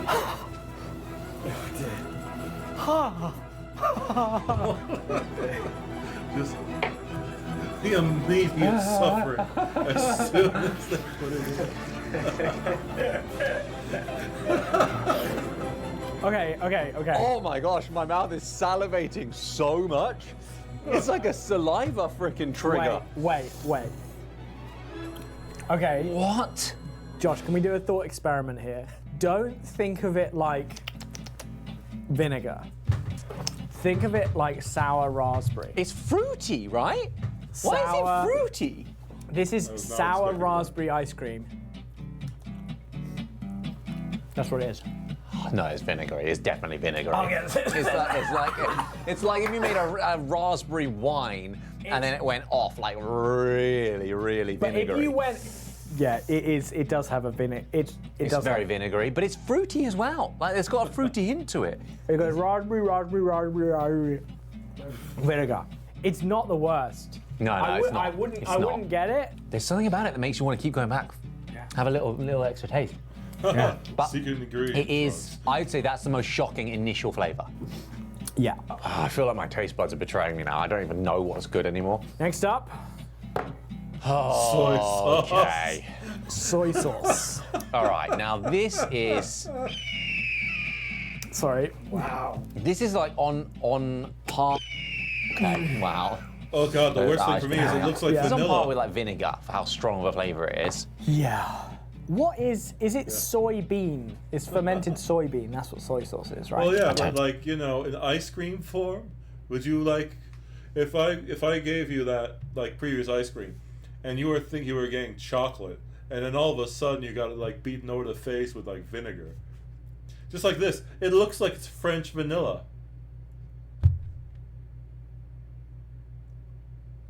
Yeah, absolutely. Yeah, totally. By the way, it's like I hope you're doing well. Yeah, Silent Steel. I'm taking a break from the Subnautica thing because I like lost my prawn suit. Ended up having to go back an hour because I didn't want to loot because it was full of stuff. And basically, I kept getting bullied by a bunch of stuff, so I'm taking a break. I'm going to have to end the stream in like a bit, or after this probably. But yeah. No, There's no fish in it. That's I don't fish think sauce. So, yeah, it's Yeah. just very salty. Oh, this one. Well, that's good. Do a bit full, so. Well. Keep on keeping on, man. I hope you're doing. I wish you luck, and I mean the good thing is you said you have many different applications through, so I'm gonna wish you luck and success. Fuck those other people who didn't hire you, man.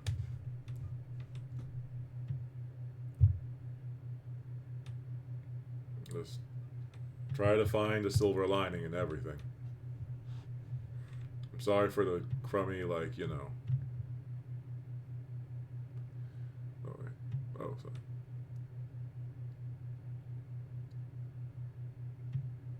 Well. Yeah. I don't know. I have mixed feelings on AI, but now is not the time to talk about that. Now, let's see how this soy sauce ice cream is. Will it be better or worse? Yeah, well, I mean, it's perfectly understandable. When it's a hard time to find.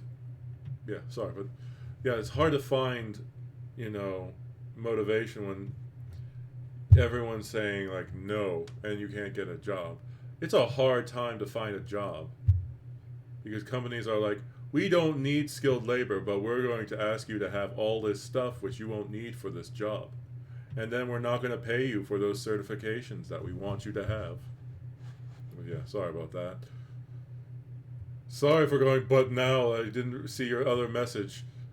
I don't mean to go like, oh man, you're having such a hard time. Whatever, I'm focusing on ice cream now. Like, no, that was not my intention. I didn't mean to make it sound like that. Oh yeah, I guess I will now, but now it's soy sauce ice cream. So who'd want to try this?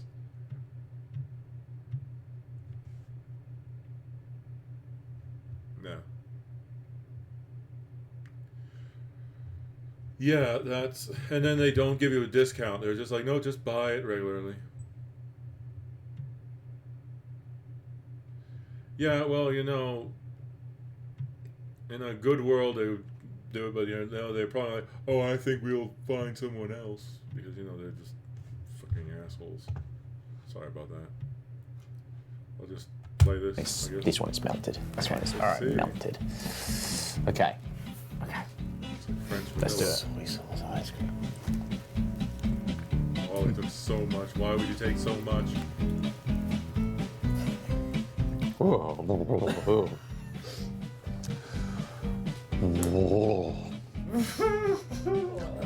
want to swallow that. This is like playing a game with your brain. You should,